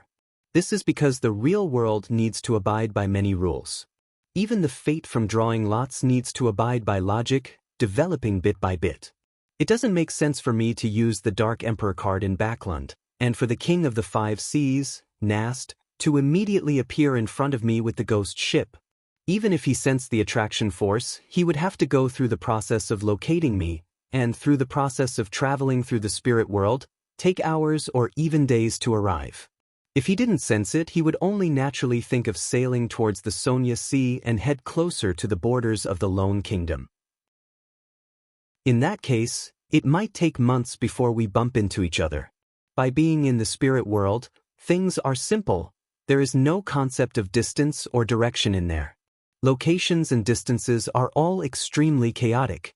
Perhaps the King of the Five Seas, Nast, might have wished to go out on a spin in the spirit world, but he ended up seeing me pass by the moment he entered. This doesn't need to abide by any restrictions or limitations on geographical locations, Klein thought as he wrapped the corner of the model table. In addition to this, he was certain that the reason why he was thrown uncontrollably towards the Dark Emperor and at King of the Five Seas, Nast, wasn't because of the law of convergence of beyonder characteristics. The effects of the law was only reflected in fate, perception, and desire, nothing too exaggerated. Otherwise, there wouldn't be high-sequence beyonders. All of them would be involuntarily drawn by the uniqueness of their respective pathway. Klein could sense that it was a type of beyonder power that twisted and strengthened his intent to move forward, resulting in him being unable to stop.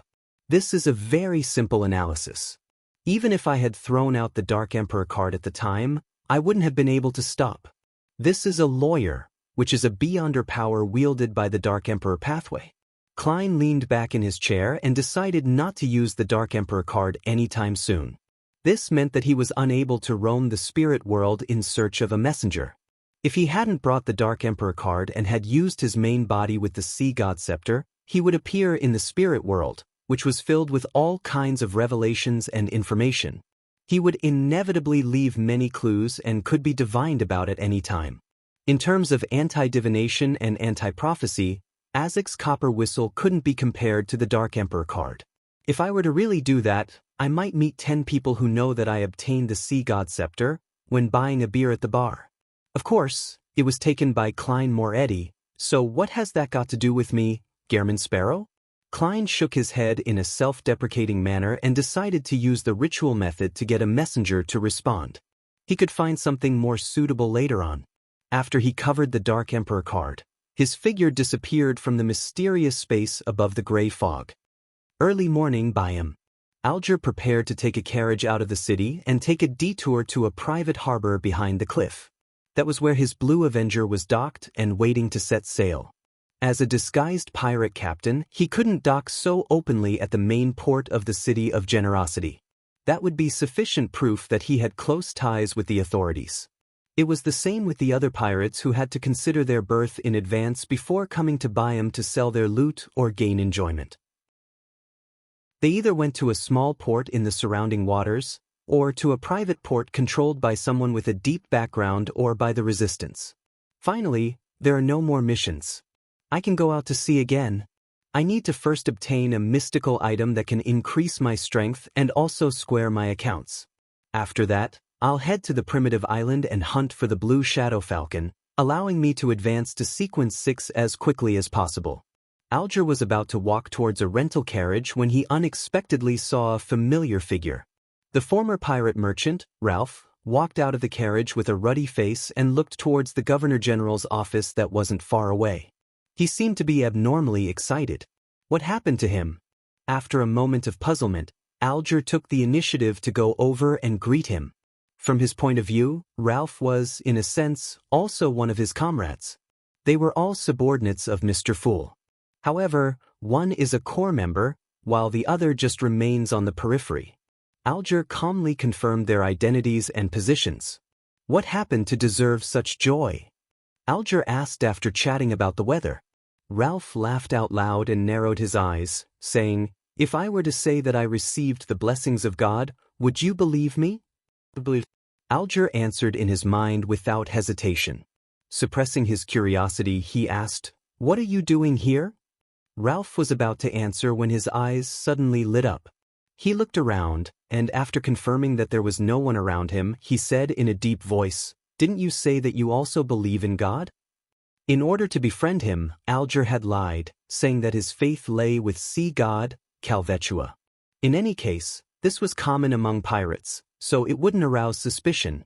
At sea, the weather was usually more frightening than any enemy, so most pirates, adventurers, ship crew, and sailors had great respect for gods who controlled similar fields, believing in them to a certain extent. Of course. This time, Alger's answer was firmer than ever. This was because he knew that the sea god that the other party believed in was the embodiment of Mr. Fool. Ralph nodded in satisfaction, revealed a smile, and whispered, "I received a revelation yesterday. God sent me to help his young lambs. I intend to establish a charitable fund for this purpose. This is the will of God. As his believer, I think you would be happy to provide some assistance." He held out his right hand and waited for the donation. Alger's expression stiffened, and he was momentarily unsure of how to respond. Although his present fortune was worth £3,245, he was preparing to buy a mystical item, making his overall financial situation somewhat tight. Of course, he could still donate quite a bit if he skimped and saved. If the sea god was still Calvetua, Alger, who claimed to be a believer, wouldn't have hesitated to find an excuse. But now, he had to seriously consider the deeper motives of Mr. Fool. Noticing Alger's reaction, Ralph's eyes darted schemingly before he said, "We want to help children who are suffering from unnecessary discrimination because of their bloodline. They live a hard life, and it is hard to see any hope for them. There are pure-blooded natives as well as mixed bloods." Alger was silent for a few seconds, then he pulled out a wad of cash. "Here's £100. Ralph took it and said with a smile, "Your kindness will definitely be rewarded. God will protect you." The door slanted over the entrance to the warehouse. Klein prepared the summoning ritual for the spirit world creature and was surrounded by the hallucinatory scent of herbs and essential oils. He was afraid that there would be some kind of accident if he held it in the inn, and although it might not be risky for him, it might end up harming the other occupants. Therefore, he went back to the abandoned warehouse where he had gave a sacrifice to Calvetua. As for Danitz, having his bounty raised to £5,500, he was very proactive in asking to stay in the suite and monitor the radio transceiver. "The procedure is to light the candle that symbolizes me, and to use a verified incantation to summon the appropriate spirit world creature as a messenger." Daily Simone's three-line description and the various incantations provided by Mr. Azik went through Klein's mind. When summoning a spirit world creature, the first sentence needed descriptions such as "wanders about the unfounded" and "roaming in the upper realm." Only by doing so could it accurately point to the spirit world. The suffix would clearly indicate that the spirit body was being summoned and that it was a creature that had a corporeal body. The second and third lines were an accurate description of the creature, but due to the restrictions of the format, one couldn't use too many words to pinpoint a creature. Therefore, it was difficult to predict or divine what would ultimately be summoned by the ritualist. In this sort of situation, using an incantation previously used by others implied a much lower risk. Then, after signing a contract, the description of the third sentence, "the messenger that belongs to whomever," or "contract companion of whoever," could be made, allowing the three-line description to accurately summon the corresponding messenger. "Yes, my messenger has to run very fast. Otherwise, it might be killed by some malicious creature in the spirit world, resulting in the loss of important letters." Klein's mind raced, and he came up with a clear plan. He took a step back and said in ancient Hermes, I summon in my name the spirit that wanders about the unfounded, the friendly creature that can be subordinated, the creature whose speed surpasses imagination." There was the sound of wind, tainting the candles to a dark green and turning the surroundings cold and creepy. Klein saw a blurry figure rush out, too fast for him to see anything. After that, he couldn't find the fellow ever again. Chapter 561, Recruitment Fair. That's way too fast. Did it already circle the planet several times? Or maybe it's still there, but it's too fast for my vision to keep up? Klein's mouth twitched, deciding to wait a few seconds to see if the creature whose speed surpasses imagination would appear again. He wasn't worried that the summoned spirit world creature would harm the innocent, as one of the descriptions was of a friendly creature. Besides, as long as he forcefully ended the summoning and stopped the ritual, the creature would be immediately sent back to the spirit world, no matter where the creature whose speed surpasses imagination went. A few seconds later, Klein inhaled after failing to see any response from him waiting. He said with ancient Hermes, I end this summoning in my name. The chilling air around him instantly vanished as the swirling cold wind died down and the candle flames returned to their normal color. Klein stepped forward and extinguished the candle, intending to revise the last sentence and try again. As for the two phrases, the spirit that wanders about the unfounded, the friendly creature that can be subordinated, he had no intention of changing them. The first sentence was directed at the spirit world, and it could only be replaced with synonyms, so it didn't matter if he changed it or not. The second sentence was a prerequisite for Klein to ensure his own safety, otherwise, it would have been a horror story instead of a hilarious one. I don't need to use surpasses imagination as an adjective. But others might not meet my needs. Perhaps I can change my train of thought. A messenger doesn't have to run that fast. A normal speed is fine. There are other ways to ensure safety. I just need to get malicious beings to ignore it and neglect it. I'll try a spirit world creature that's easily neglected. After 2 or 3 minutes of deliberation, Klein held a ritual again. When he was done with the preparations, he chanted a new incantation, I summon in my name, the spirit that wanders about the unfounded, the friendly creature that can be subordinated, the being who is easily neglected. The interior of the warehouse became abnormally quiet. There was no wind, nor did it turn cold within the wall of spirituality. Even the color of the candle remained unchanged. Klein waited, watching, hoping for a good messenger. After about 10 seconds, he sighed and looked around. There's nothing. The description was of no effect this time. He didn't wait any longer and followed the procedure of ending the summoning and extinguishing the candle. To his puzzlement, the candle flame even shook a few times in the end. Did I miss something? Klein frowned, and then he relaxed, throwing the matter to the back of his mind.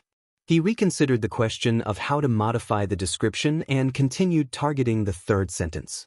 I'll switch to another train of thought.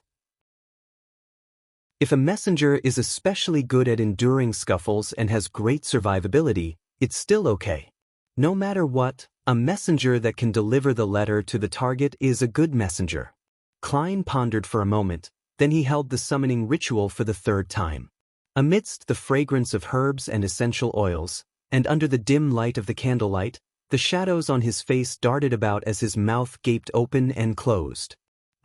I summon in my name, the spirit that wanders about the unfounded, the friendly creature that can be subordinated, an extraordinary creature who has extremely high survivability.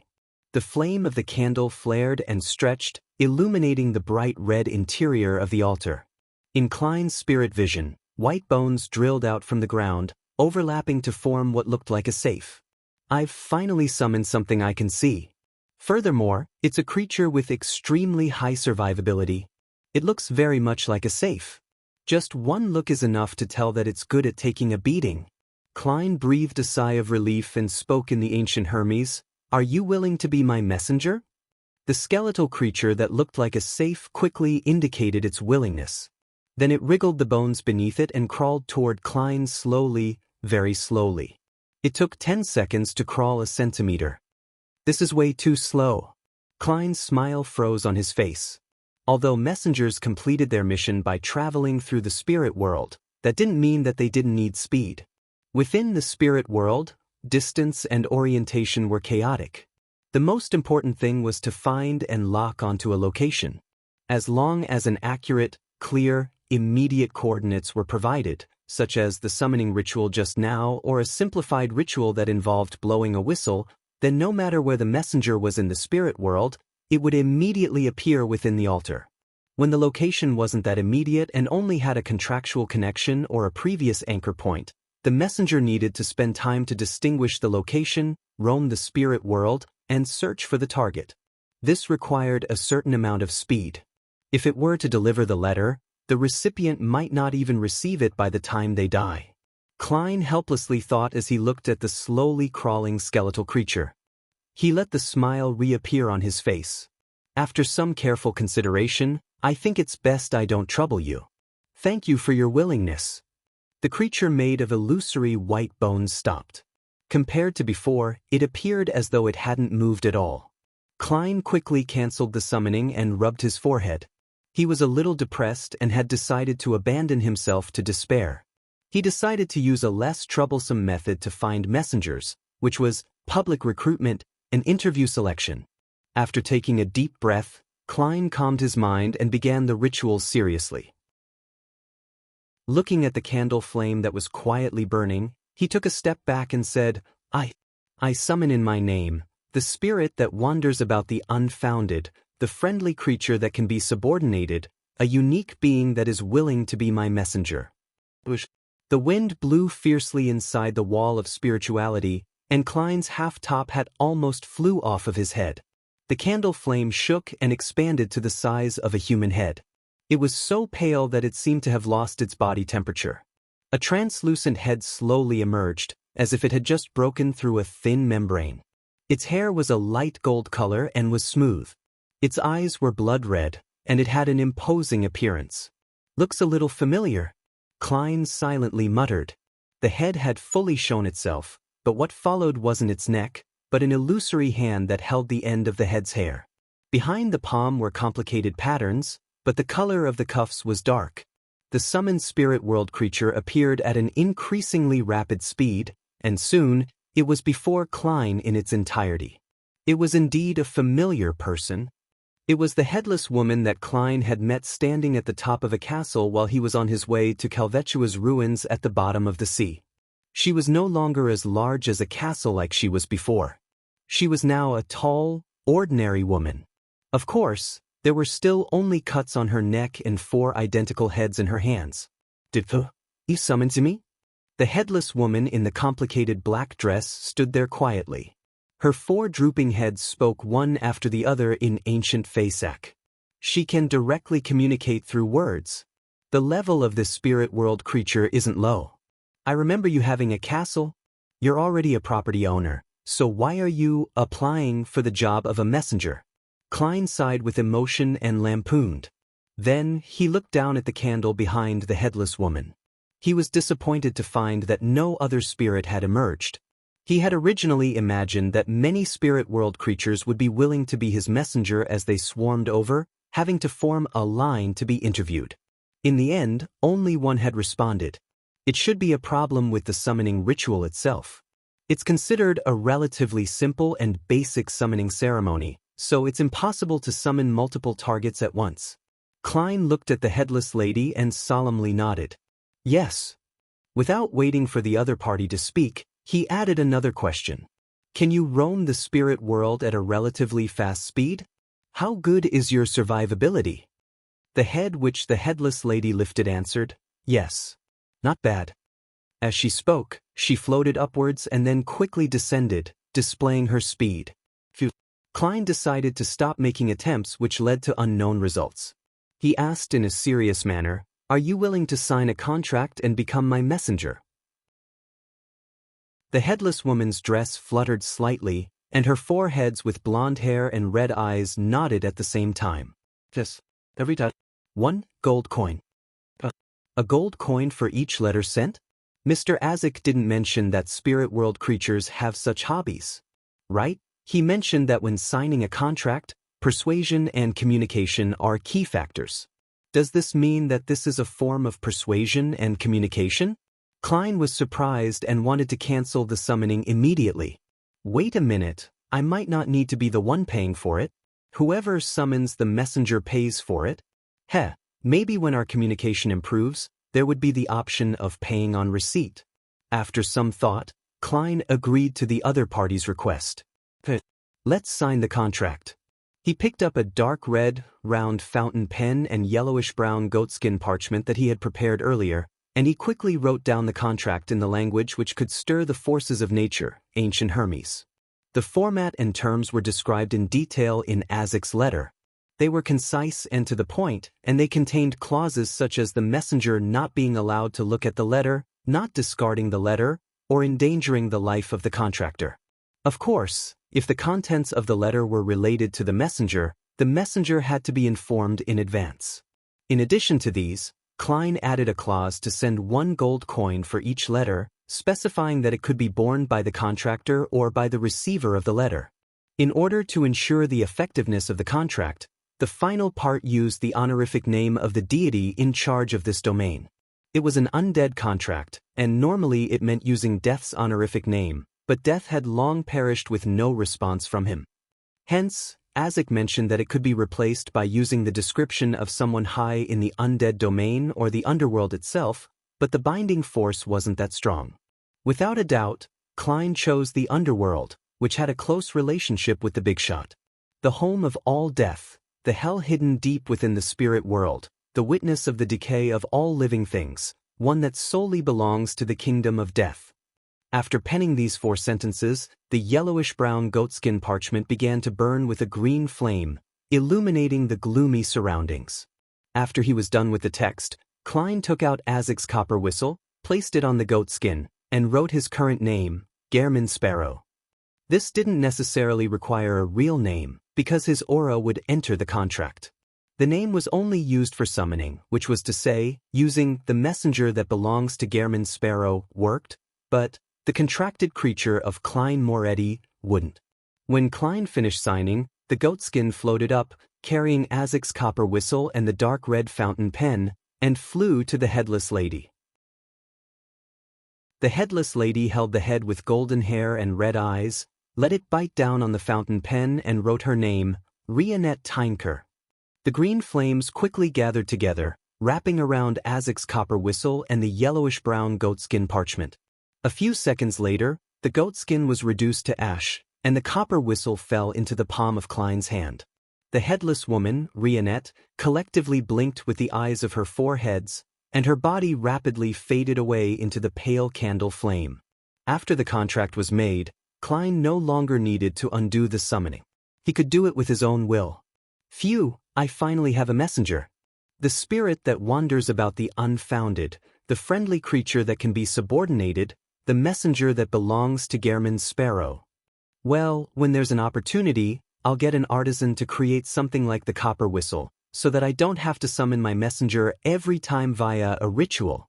Klein cleared up the mess in a rather good mood. Over the next few days, Byam gradually returned to normal, but Danitz still hadn't been able to receive any telegrams from Admiral of Blood's pirate crew. On Sunday morning, he flipped through the newspaper and suddenly lowered his voice as he said to Klein, "There's a Beyonder gathering tonight. Want to attend?"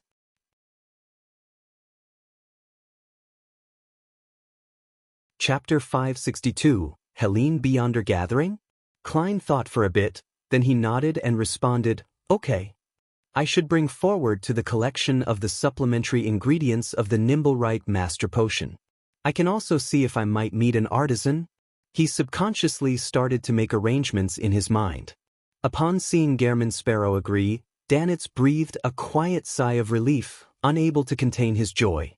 For the past few days, having had his bounty raised significantly, he had obediently stayed in the suite to monitor the radio transceiver. He was so bored that he yearned for the evening to arrive immediately. The Beyonder gathering that Danitz mentioned was at the Amiris Leaf Bar, where pirates, informants, and adventurers were active. It was the first choice if one wanted to gather information and buy supplies. Dressed in a black coat and silk top hat, Klein followed Danitz through the crowded bar's lobby and into a card room.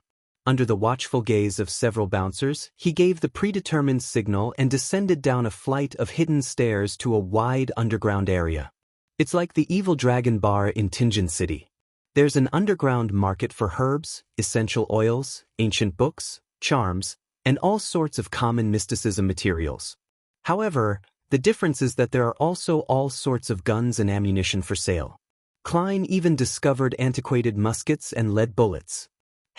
They also sell fake identity documents and fake seals. As expected of an overseas colony, their industry is much more developed than Tinjin's. I'll buy a batch of ingredients later to make charms in the sea god domain. There will always be some discounts if I purchase them in large quantities. Klein slightly turned his head from side to side to take in the situation in the underground area. Next to him, Danitz, who was already doubtful about his own disguise skills, had deliberately put on a cap, keeping the front of his cap down to cover half his face. With great familiarity, he led Klein to the other end of the underground market and knocked on the closed door with 2 long knocks and 4 short knocks. Behind the door, there was only a single candle. It swayed on the lampstand on the side wall, scattering yellow light onto the tiny room. Danitz pointed to the long robes, masks, and other items which were hanging or placed on a table, and said to Klein, "It's up to you to decide whether you would don a disguise. You can also choose not to." Klein looked around, his gaze sweeping past the bouncers in the room. "I don't need it. I am now an informant for the kingdom's military, and the Church of Storms also knows of my identity, so there's nothing for me to be afraid of. If the pirates and adventurers have any malicious thoughts about me because of my lack of a disguise, and if they attempt to attack me, hee." Klein suddenly pictured bounty rewards flying towards him one by one. Danitz curled his lips secretly, picked up a black iron mask, and wore it. Then he and Klein passed through a dim corridor and into another room under a bouncer's lead. The place was lavishly decorated. The floor was covered with a thick carpet from the southern continent. The walls were decorated with shining lampstands, and the fresh smell of candles could be caught as they suffused with light. Klein glanced around and, without Danitz's help, found a brown leather sofa and sat down on it. He leaned back and crossed his right leg. There were already more than 20 people of various genders gathered here. Some were in hooded robes, while others showed their faces. According to Danitz's description in the morning, not all of the people attending this gathering were Beyonders. There were spokesmen for certain factions, as well as adventurers, pirates, and mysticism enthusiasts who wanted to become Beyonders. Time slowly passed in that quiet environment. About 7 or 8 minutes later, the old man who was sitting on a reclining chair straightened his back and crossed his hands. He chuckled. "Everyone, let's begin." Because he was old, his white hair was sparse, leaving only a thin layer. However, his light brown eyes weren't turbid, with them being bright and sharp. The organizer of the gathering, Strongman Ozeal, a famous pirate in the past, and now the secret boss of the Amiris Leaf Bar, Danitz leaned slightly and introduced the man to Klein with a suppressed voice. He'd actually mentioned it in the morning, but he was afraid that Gehrman Sparrow failed to match a name to the face and would later vent his anger on himself. It's a sorrowful matter to have a secret grasped by others. Danitz sighed inwardly. Klein nodded indiscernibly as he silently watched the transactions happen. There were potion formulas for warrior, sailor, mystery prior, and others, but no one bought them. The expectant sellers were disappointed again and again. Danitz glanced at Gehrman Sparrow, who wore an expressionless face. He then leaned over and explained in a low voice, "There is no notary at this gathering, nor any powerful seer. The authenticity of the potion formula cannot be guaranteed. It's too easy to fake such things, and even if people recognize that the formula is fake, the seller cannot be punished because he might be a victim as well. I know. This is one of the reasons why potion formulas fail to be widely spread." Klein uncrossed his right leg, leaned forward slightly, and said in a voice that was neither loud nor low, "I need the remnant spirituality of an ancient wraith." He didn't mention the eyes of a 6-winged gargoyle, the spring water from Sonia Island's Golden Spring, or any other supplementary ingredients. He was worried that others would guess that he was a faceless who was preparing to advance to Nimble Right Master. When he was in Tinjin, Klein had relied on the purchase of supplementary ingredients to accurately suspect that Daxter Guderian was a prospective spectator, and thus, he figured out his identity as a member of the Psychology Alchemists. It was impossible to deduce any more from the remnant spirituality of an ancient wraith alone, as many of the rituals in the undead domain would use it. Although Klein didn't disguise himself, he still had to be careful. The room was silent for 2 seconds. Then a slightly hoarse voice sounded. "How much do you need? Someone really has it?" Klein controlled his expression and didn't let his joy show on his face. He tilted his head to look at the speaker and saw that he was a man in his 30s who was clearly of native blood. The man's skin was bronzed, but he had a dull luster from chronic malnutrition or a lack of light. His face was thin, his cheekbones protruded, and his eyes were sunken, more white than black. "A small bottle." Klein pulled out a small metal bottle as an example. The thin, dark man was silent for a moment before saying, £500. "That's reasonable." Klein originally wanted to haggle, but he caught a glimpse of Danitz sitting beside him out of the corner of his eye. "I'm Gehrman Sparrow, a cold, crazy adventurer." Klein repeated this line 3 times inwardly, quietly took a deep breath, and calmly nodded. "Okay." He took out the large stack of cash he had prepared, and he counted out a sum of £500. The man with the mostly white eyes took out a glass test tube from his pocket, threw it at Klein, and said, "All the spirituality will be gone after a year." He wasn't afraid that the other party wouldn't be unable to catch it, because even if it were to break, it wouldn't affect the material itself. It would only be a matter of changing the container. Klein raised his right hand and accurately caught the glass tube. He saw many phosphorescent spots floating in the tube, and when they touched the glass wall, they would strangely expand, forming a face with blurred features that opened to form a mouth that screamed silently. Thrilled, Klein nodded to himself and handed the thick stack of cash worth £500 to the attendant who approached and handed it to the seller. The trading continued, most of it failing with only a small number succeeding. At the end of the day, the gathering's organizer, Strongman Oziel, laughed and said, "I have a request." As he spoke, he pulled out a photo from his inside pocket. "The reward for finding the person above is £1,000 or some other common beyonder ingredient of equal value. Remember, do not hurt her." £1,000? This would make most adventurers go crazy. I wonder who he's looking for to offer such a high reward. Not surprisingly, Klein saw that everyone present was willing to give it a try. The picture began to be passed in a counterclockwise fashion, and a few minutes later, it was in Klein's hands. As he casually swept a glance over it, a bit of surprise suddenly surfaced in his heart. The woman in the photo was rather pretty, with bright red hair and a pair of green eyes that resembled emeralds. Her skin wasn't fair, but she gave off a healthy feeling. At the time of the photo shoot, she was wearing a long, lake-colored skirt. Her waist was tightened with a flower-shaped ribbon, making her appear exceptionally slender. Although her face seemed to be smiling, her overall appearance was one of displeasure and awkwardness. A girl with a good family background? Who would pay £1,000 to find her? Furthermore, the premise is that she cannot be hurt. A picture of her forcing a smile. Many romance stories with intertwined love and hate flashed in Klein's mind.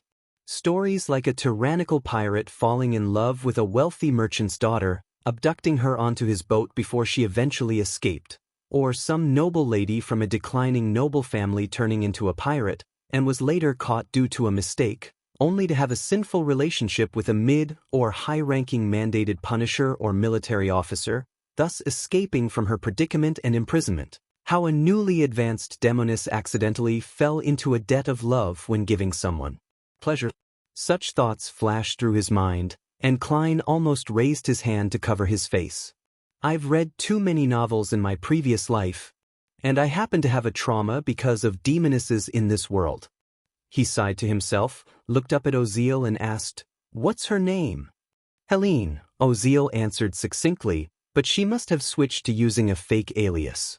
"Helene, a typical female Intis name." Klein asked again, "Is there anything she often wears?" "Hair is fine too." This was a medium that could be used to seek her with divination. Klein didn't mention things like recently worn clothes that hadn't been washed, afraid that the employer behind the scenes would throw him a piece of lingerie, making it awkward. Oziel shook his head. "Nothing. She has a strong anti-tracking ability."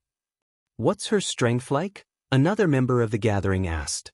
Oziel said in a serious manner. The employer didn't give a detailed description.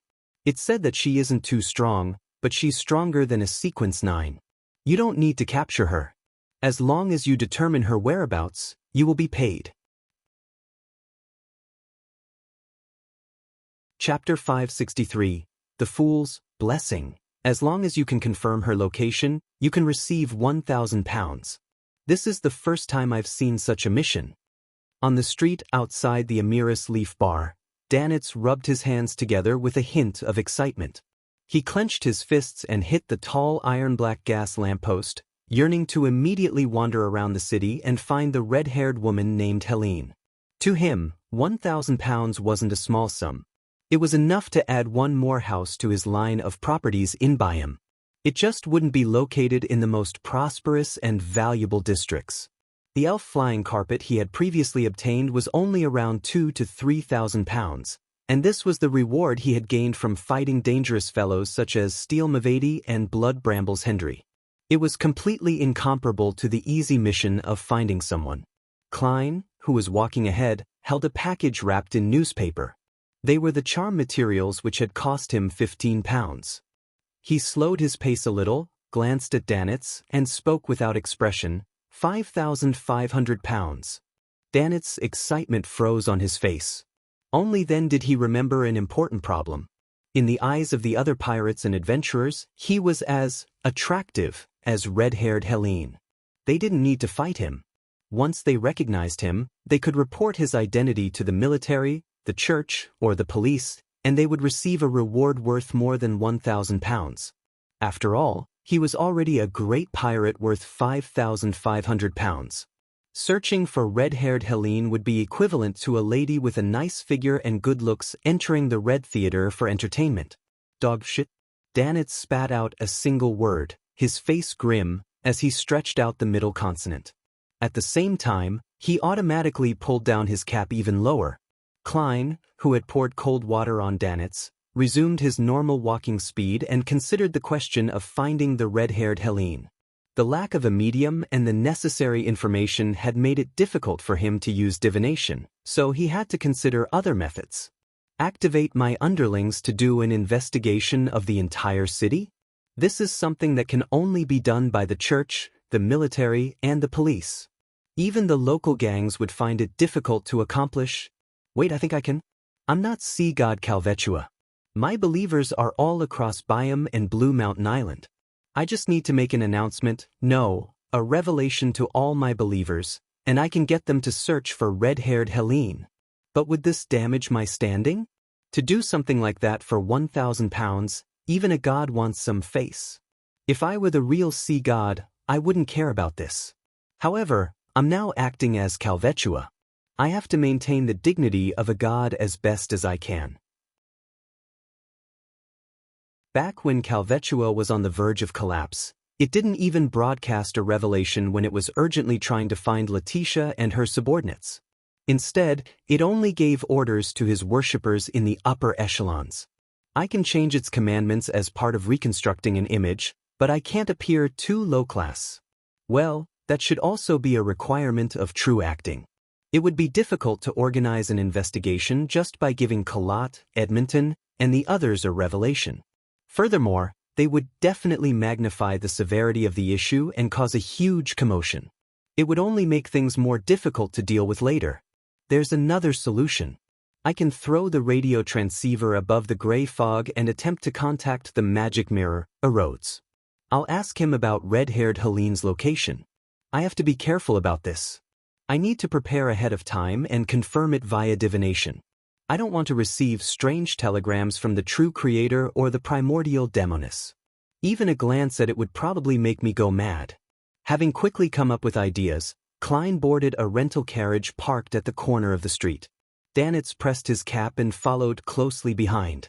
Returning to the Wind of Azure Inn, Klein took off his hat and coat while saying to Danitz, "If your captain contacts you through a dream, ask for information about red-haired Helene.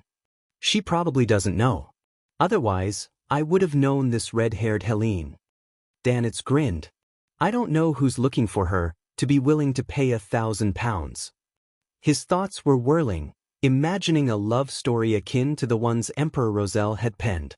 Klein glanced at him and casually mentioned, "I'll do the monitoring tonight." "You're doing it?" Danitz snapped out of his fantasies, wondering if he had heard wrongly. "Yes." Klein nodded. "Gehrman Sparrow realizes that I'm too exhausted? Although this fellow is a little crazy, he's still a good person at heart. He had actually decided to risk his life to save those people when we were at Banksy Harbor for reasons that couldn't be considered good." Danitz sighed to himself. Carrying the radio transceiver and its relevant parts, Klein went into the bedroom, locked the door, and threw them above the gray fog with a sacrificial ritual.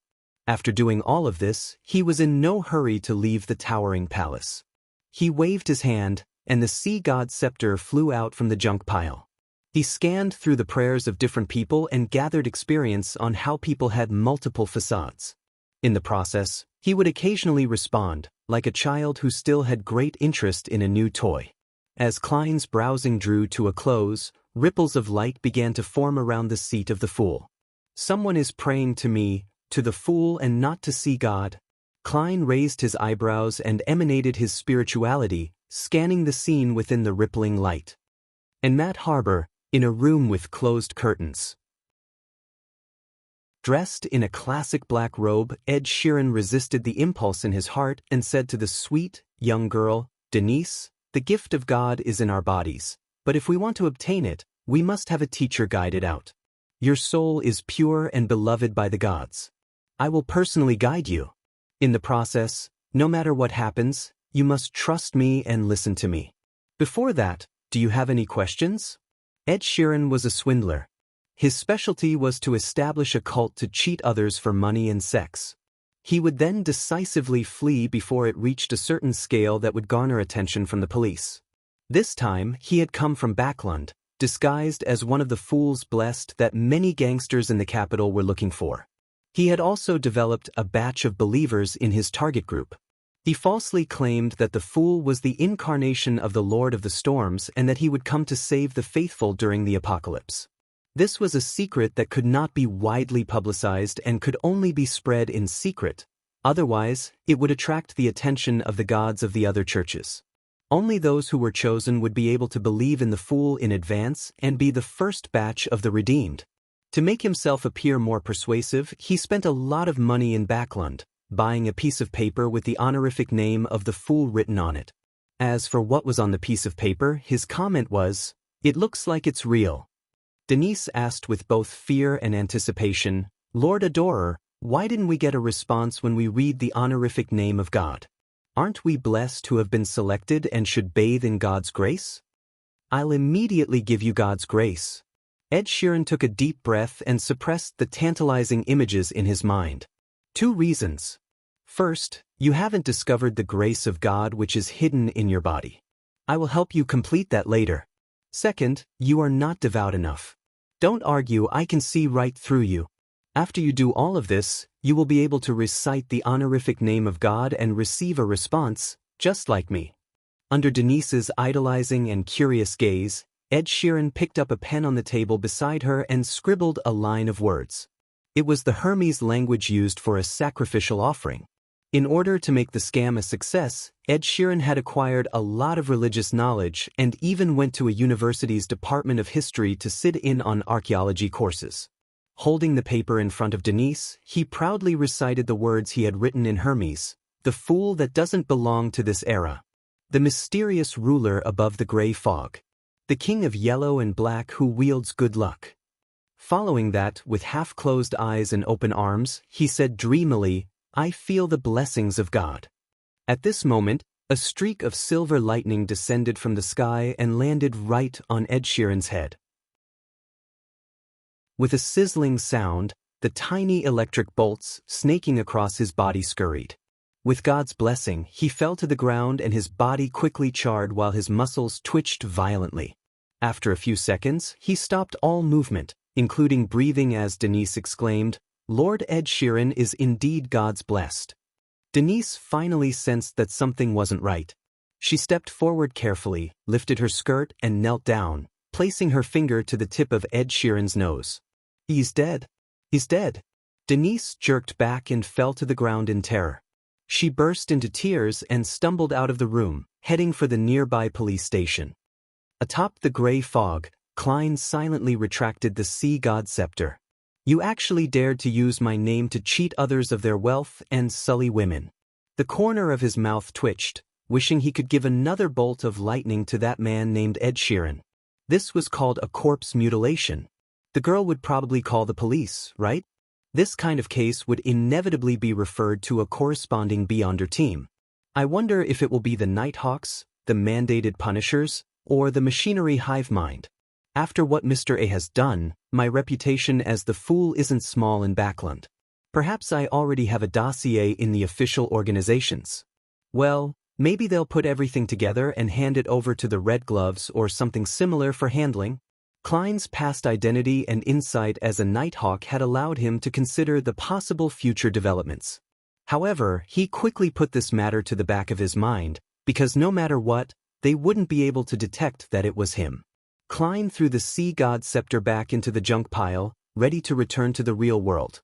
Suddenly, one of the dark red stars that were quietly floating in the boundless gray fog had lit up all of a sudden, emitting a light that was as bright as water.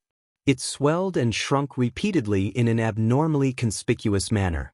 This was a crimson star that didn't belong to any member of the Tarot Club. What a busy day today. Who could it be? Like Miss Justice, Mr. Hanged Man, and Little Sun, someone is relying on a certain object to connect with the gray fog? Klein's spirituality spread out as he thought. He didn't respond and only observed. Chapter 564. Knowledge Pursuer. As Klein's spirituality made contact, the constantly expanding and contracting crimson star presented the images and sounds contained within. A black-haired woman in a classical robe had fallen to the ground, writhing in pain. She held an ordinary-looking celestial globe in one hand, and in the other, she held a short scepter that wasn't even the length of a small arm. Her strong will to survive almost broke through the binding of the crimson stars and directly entered Klein's ears. Like Justice and the Sun, this woman's figure appeared rather blurry, making it difficult to discern her exact appearance, but there were some things Klein could clearly see, such as her facial features, such as her splitting cheek muscles and the flesh inside that was contracting into eyeballs. Other features included her ears stretching outwards like a trumpet, or her fingers which were scratching at the floor to create bright streaks of blood, as well as a pair of cold, lashless eyes that were almost transparent and were situated above her. The black-haired girl's mutation didn't decline. Her body was tenaciously healing itself, causing the flesh and blood which resembled an eyeball to melt away. Her ruptured muscles fused together, and her extended ears shrunk inward. Every detail was in a repetitive seesaw-like struggle between the two states. Klein was dazzled by the illusory, lashless eyes. It was as if he had returned to Tingen, back to the time when he had first mastered spirit vision. Back then, he had seen a pair of eyes like that on old Neil's back. Hidden Sage? Klein leaned back in his chair, stretched out his hand, and took hold of the sea god scepter that once again flew out of the junk pile. He planned to lend a helping hand and smite those evil eyes with a few bolts of lightning. However, after careful examination, he sharply realized that the black-haired woman's abnormality had stemmed from the crazy ravings that no one else could hear. This was because the source of everything was in her ears, deep within her spirit body, her soul body. It's very similar to the situation when Miss Magician suffers from the ravings of the full moon. Fortunately, I'm experienced, otherwise, I would have given the wrong response. Klein thought for a moment and thought of a way to save her. It was to pull her spirit body above the gray fog and directly block out the crazy ravings. As long as the source of the power was gone, the mutation would be quickly dealt with by the lady's self-recovery powers. As for whether she was worth saving, or if she harbored malicious intentions, the current him was no longer as troubled as he was in the past. If the black-haired lady had committed a heinous crime to a certain degree and had already established a connection with the mysterious space above the gray fog through the crimson star, Klein could give her a few lightning bolts at any time and let her be thrown back to where she belonged. If she really has any kind of malicious intentions, or if she causes any accidents, I, who possess the Sea God Scepter, the Dark Emperor card, and am capable of using the gray fog's power to some degree, wouldn't lack the ability to resist. Klein held onto the white bone scepter in his right hand and pointed at the remote star. His spirit energy surged and poured into the crimson-red light that was like flowing water. This time, he was able to establish the mysterious and stable connection with ease. The black-haired lady's figure instantly appeared at the side of the long bronze table, sitting on a chair that didn't belong to any of the current members of the Tarot Club. As for Klein, he could see from the final image of the crimson stars that the mutation on her body had weakened significantly. He nodded indiscernibly, patiently waiting for the other party to speak. The black-haired lady was still somewhat adrift. One second, she was struggling in extreme pain, with her vision gradually turning black, and the next second, she was inside a towering domed palace. Beneath her was an endless and silent gray fog that extended outwards endlessly. How couldn't she be taken aback? After a brief moment of silence, she turned her gaze to the figure leisurely sitting at the very end of the mottled long table. She asked with an ethereal voice, "Is this the underworld? You aren't dead." Klein laughed. At this moment, he saw that the symbol tainted with starlight quickly changed on the back of the black-haired lady's high-back chair, forming a pair of eyes that contained countless resplendent stars. They were cold and indifferent, and they lacked eyelashes.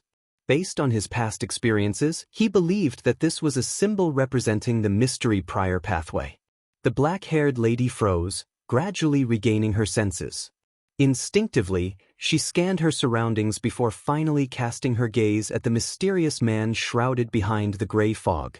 White shirt, tailcoat, no tie, black pants, bright leather boots, seemingly black hair, and a blurry appearance. There's nothing strange about this. He casually holds a milky white scepter that's slightly longer than an arm in his hand, and that scepter. The black-haired lady's pupils contracted as the depths of her eyes reflected, in its entirety, the blue, gemstones, and the aura of a storm from the surroundings that it stirred. Furthermore, there were countless points of light that surrounded it, giving it a holy and majestic feeling. It's a scepter at the demigod level. He's playing with it like it's a toy. He doesn't care about it at all. The lady in black narrowed her eyes and cautiously asked, "How may I address you?" "You may call me Mr. Fool," the experienced Klein answered. The black-haired lady ruminated over the word before asking with deliberation, "I've heard of your honorific name from the Aurora Orders, Mr. Z." She waited for his assertion or denial. "You know the Aurora Orders, Mr. Z. He can be considered an old friend." Klein laughed but didn't reply. Instead, he said, "Do you not plan on introducing yourself?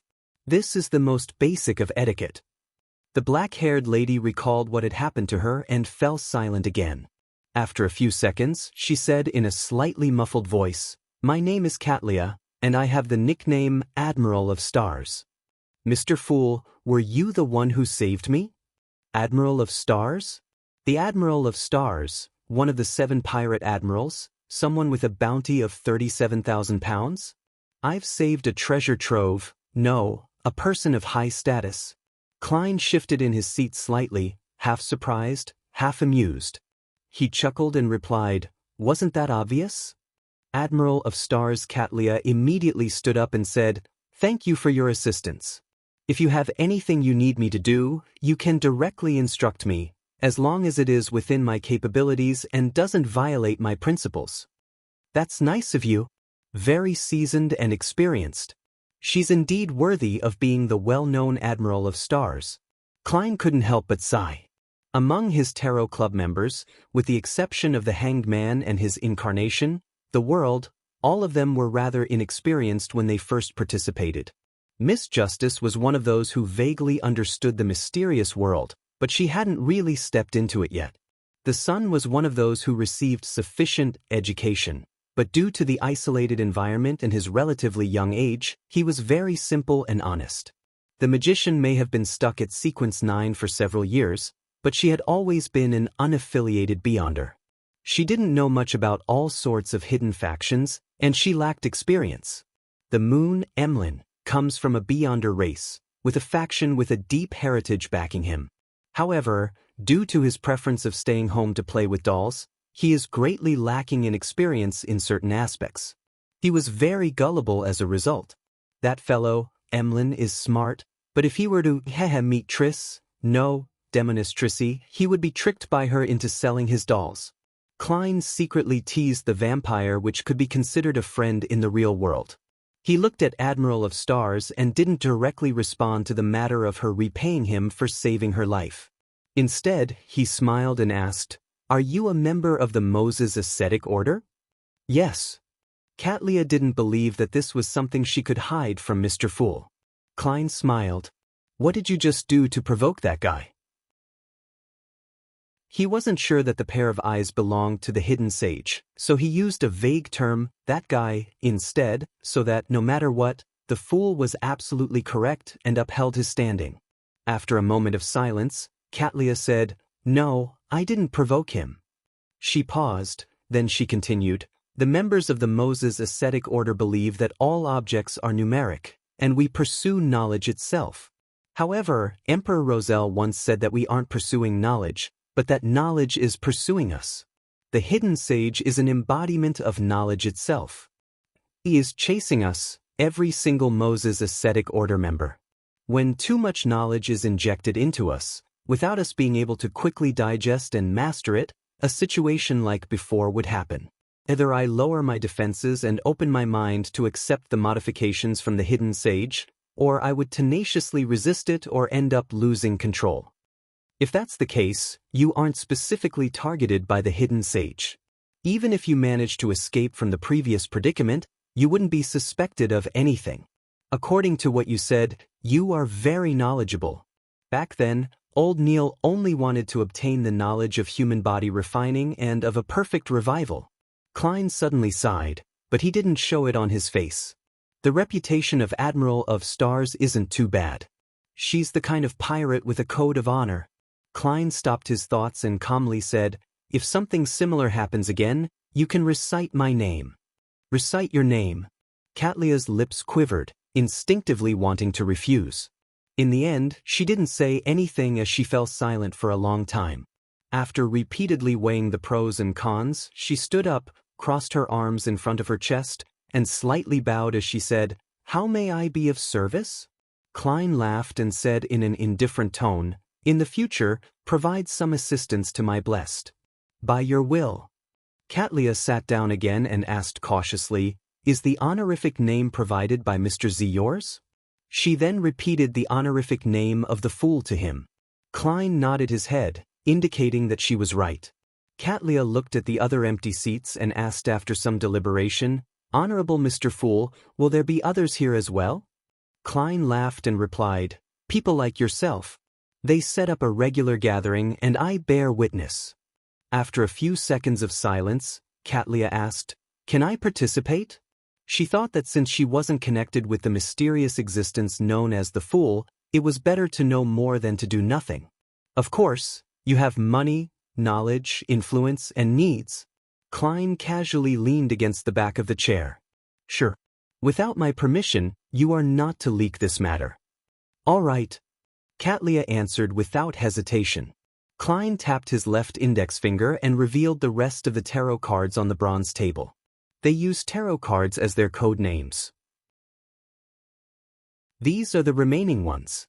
Pick one." Katlia scanned the cards and immediately said, "The Hermit." Chapter 565. Eye of Mystery. Prying inside the captain's cabin, Katlia slowly got up from the floor and walked in silence to the full-length mirror next to the bookcase. In the mirror, the skin on her face was fair and smooth, without a single crack. Her ears were small and normal, showing no signs of expanding. Her deep purple eyes were calm, as if nothing had happened. However, she could see more with her eyes that carried a sense of mystery. Hidden beneath her skin were eye-like flesh and blood that hadn't fully dissolved. Her soul body, whose pain and madness were rapidly dispersing, innumerable illusory objects with ineffable forms that roamed about, sailors who were cleaning the deck several rooms away. Everything within a range of a few dozen meters was revealed to her in an unobscured but unusually chaotic manner. From the day she had become a Sequence 5 Constellations Master, her mystery prior powers had been greatly enhanced. She could faintly see that there were thick curtains around her that resembled shadows, and behind the curtains, something seemed to be watching her and all living beings. There are no traces of being influenced by Mr. Fool, which in turn explains many things. He was able to directly pull my soul body into that mysterious space with a strange, tyrannical, and secretive power. It's not something that a demigod scepter can compare to. Although he was dressed in contemporary clothing, this doesn't mean anything. For an existence at this level, it's very easy for different people to see him in different forms, and his true appearance would probably cause every person that sees him directly to lose control and die. Katlia stared at herself in the mirror, thinking silently about what had just happened. It was inevitable that she had some predictions about Mr. Fool's identity, but this was only guesswork without any evidence. The fact that he is wearing a tailcoat doesn't mean that he is very young or that he was born recently. Perhaps his essence is ancient, even older than the 7 gods. The knowledge that is pursuing me tells me that before the cataclysm, there were indeed older gods, and he might be one of them, Katlia said silently to herself before turning away from the full-length mirror and walking back to the place where she had struggled in pain. She picked up her glasses that had fallen to the side. She put the thick glasses on her nose, hiding her deep purple eyes. Everything that didn't appear under a normal person's vision quickly disappeared from her sight. Katlia stood there, thinking again about the influence Mr. Fool and the so-called Tarot Club would have on her. Unknowingly, a tall figure surfaced in her mind. The words that she would never forget had once again echoed in her ears. "Leave. Your destiny doesn't lie with me." "Is this my destiny, Your Majesty?" She closed her eyes. In the ancient and majestic palace above the gray fog, Klein's fingers tapped the edge of the long, mottled table as he made all the tarot cards on the table disappear. He was thinking about what the subsequent developments would be after the Admiral of Stars joined the Tarot Club. If there's no other way, and if I might really need to take a detour from a safe sea route and enter the sea that was once a battlefield of the gods, to search for singing mermaids, having the hermit, who is fearful of the fool, in my control is better than cooperating with Vice Admiral Iceberg Edwina. Using her ship would be much safer. Yes, Mr. Hanged Man will be a backup choice. Admiral of Stars is a Moses Ascetic Order member. She grasps plenty of knowledge and is very helpful towards the Tarot Club, but it's a latent risk for me. Mr. Fool's image is built on the foundation of being unfathomable. In the future, I have to be more careful. I mustn't answer things I'm not sure of. On matters I'm unconfident about, I'd rather be vague and handle matters like a charlatan. Of course, to fully resolve this problem, I should quickly improve myself and become a high-sequence beyonder. My strength needs to match my level, and my standards need to match that pedestal. With such a sequence 5 powerhouse with many subordinates under her, the overall strength of the Tarot Club isn't considered low. After obtaining the Sea God Scepter, I don't have to worry that members of the Tarot Club will be too strong, with problems easily arising. I hope that there will come a day when this member of the Moses Ascetic Order, Admiral of Stars, will be able to play an important role in my revenge against the hidden sage. Klein exhaled as he vanished from above the gray fog. Backlund. Beneath St. Samuel Cathedral, a red-gloved nighthawk entered the temporary office assigned to them, with a telegraph in hand. "Captain, something happened at Enmat Harbor," he said to Soul Assurer Soist with some excitement. Soist touched the right side of his hair and asked, "What happened?" "There's a new development from the Fool, the one the Aurora Order is seeking." The member holding the telegraph handed the piece of paper over. His answer immediately attracted the attention of several red gloves who were present, including the man with black hair and green eyes who was taking an afternoon nap with his chair lifted up and his feet on the table. He had covered his face with his hat. Sois took over the telegraph and scanned it before immediately laughing. Someone lied by claiming to be his blessed in an attempt to scam others, but after chanting his name, he was smote to death on the spot by a bolt of lightning. There really is a hidden existence known as the Fool. The files relating to the tarot ritual and the Fool had been handed over to Soist's Red Gloves team. They were in charge of the investigations, but there were no leads, and they didn't put much emphasis on it because they had other missions on hand. The Fool has powers in the lightning domain? Leonard Mitchell removed the black hat from his face. Who knows? If he's the embodiment of some old friend of ours, it's possible to do something similar by preparing a corresponding mystical item. It's not without precedent. This is especially so for the fake gods in the southern continent and the colonial islands. Holy Lord of Storms. Those cheats claim that the Fool is another manifestation of the Lord of Storms. This might also be why he was smitten to death. Soist leisurely threw the telegraph aside. Leonard glanced at it, lowered his feet, half-turned, and chuckled. Aren't we going to perform some investigations? How? Are you going to feign ignorance and recite his honorific name? Soist sneered. This has a high probability of catching the tail of the Fool, but I will basically be bidding farewell to this world. My digestion of the nightmare potion has been going pretty well, and I just got another good item. There are still plenty of sequences up ahead which are waiting for me. How can I enter into an eternal sleep so soon? Leonard stroked his drooping hair strands and said, "We can get a few criminals on death row to give it a try?" But he could just as easily not respond. Soist shook his head. We can start from the two cases that involved the tarot rituals. I'm more and more convinced that it has something to do with the Fool. Firstly, the Fool is one of the major arcana tarot cards. Secondly, the organization that is seeking or cracking down on his blessed is the Aurora Order. And the first case that involved the tarot ritual is the Lenevis case. As such, the Aurora Order's attempt to allow the true creator's descent was foiled. Lenevis pulled at his black vest and got up. Soist thought about it seriously and said, "The clues from the other cases happen to have been cut off as well. For now, we have nothing else to do. You can try to investigate the two tarot ritual cases." Sure. Leonard smiled back. This was exactly what he wanted. With a case that no one cared about being handed to him, he had won a certain amount of time to act freely. At 2:50 p.m. Furs returned from the cold streets to her residence while trembling.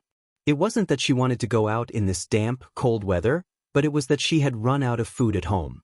As for Zio, she had gone all the way to Pritz Harbor to capture a fugitive and collect the bounty. It was unknown when she would be able to return home.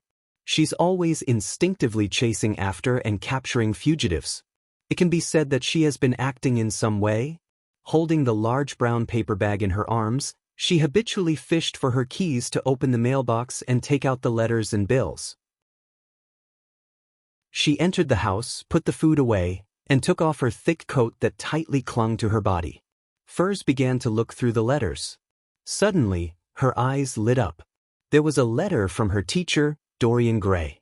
After she advanced to Trickmaster, the first thing she did was to write about it in her letter and mail it to Dorian Gray, hoping to receive her teacher's praise and subsequent guidance. However, days had passed without her receiving a reply.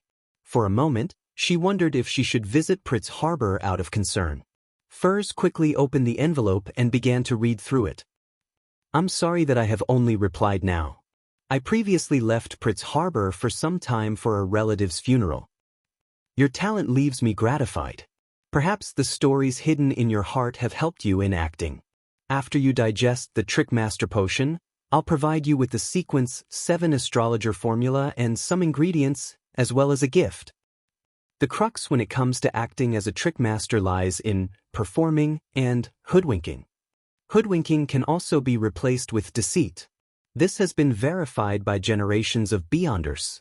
You can take into consideration other pathways like Swindler and Magician. The meaning behind their names is, in some sense, similar. Furs heaved a sigh of relief, glanced up at the wall clock, and hurried back to her bedroom before locking the door behind her. The weekly tarot gathering was beginning. Not long after, a crimson light flooded her eyes, drowning everything. In the ancient and mysterious palace, just as Furs was about to look at Mr. Fool, she suddenly saw a figure beside her. That seat had always been empty. A new member? A lady? The magician Furs moved her eyeballs slightly, pretending not to care as she half-turned her body. Another new member?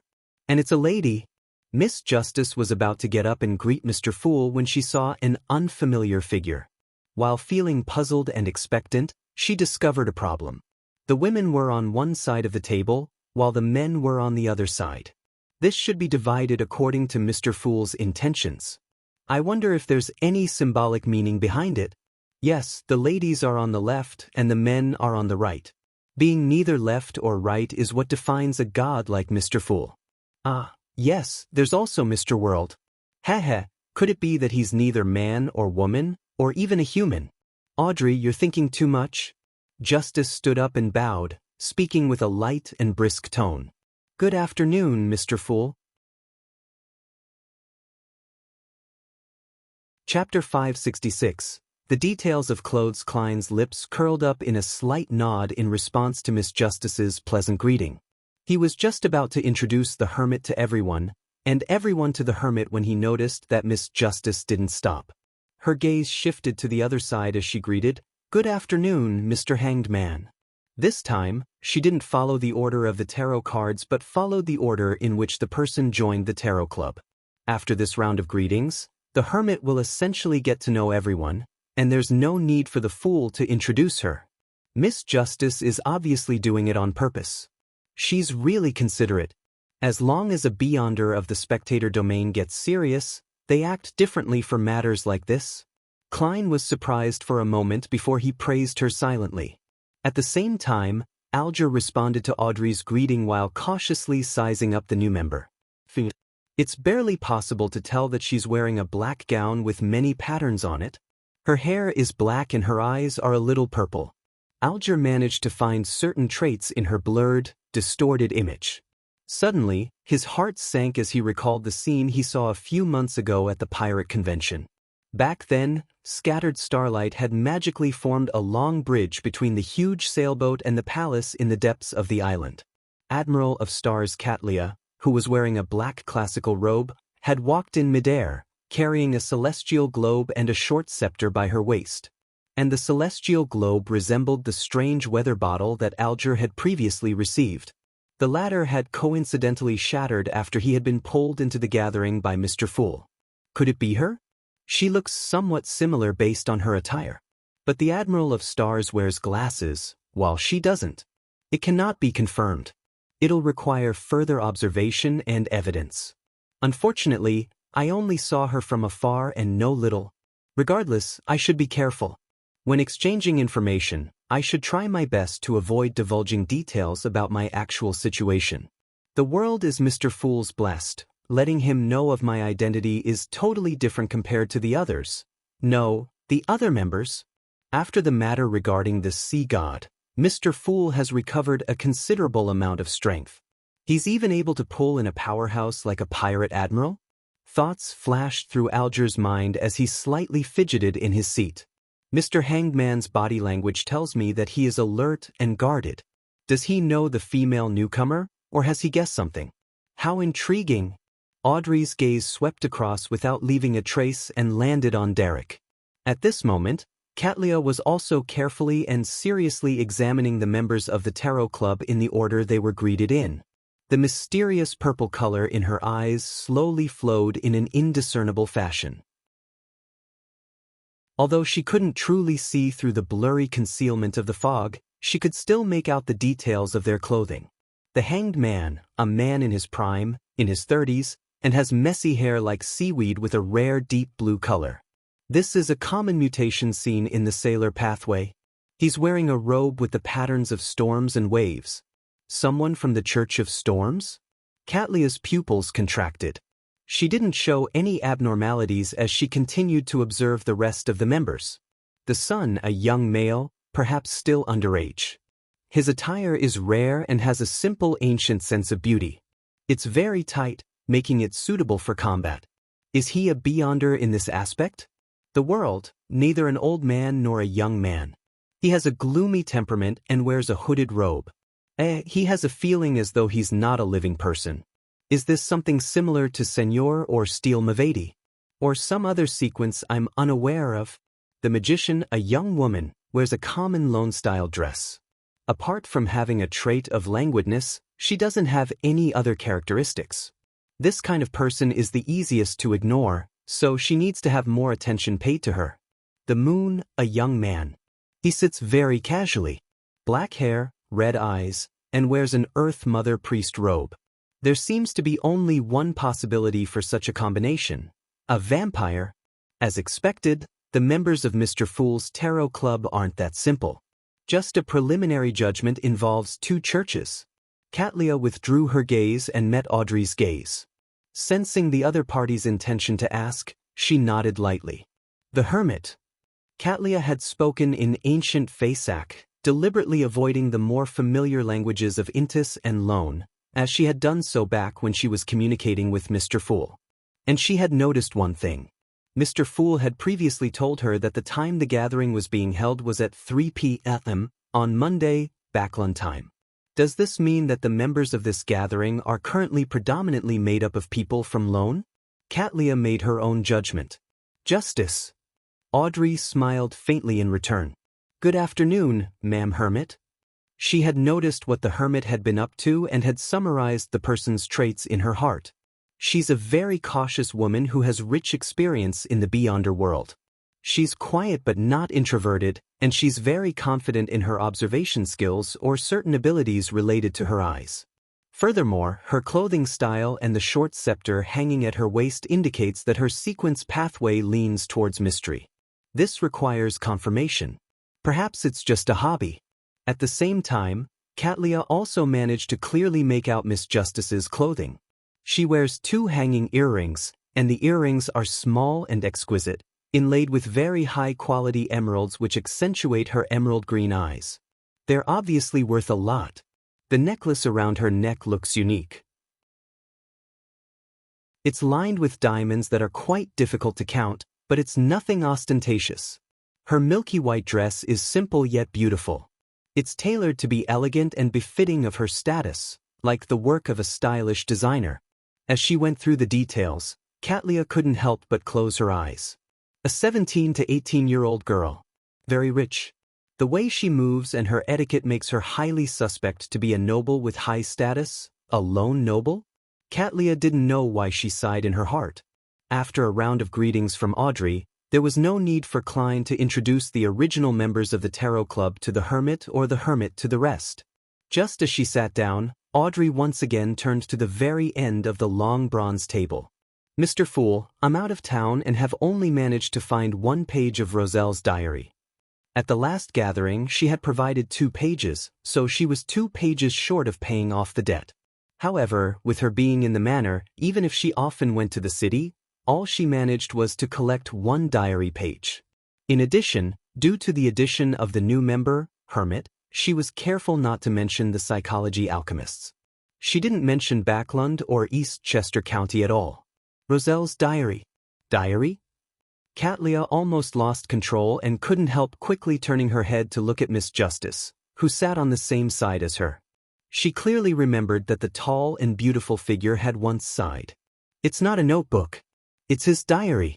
However, other than him, no one else would be able to understand it. The members of the Tarot Club know that Roselle's notebook is a diary? Mr. Fool is collecting Roselle's diary?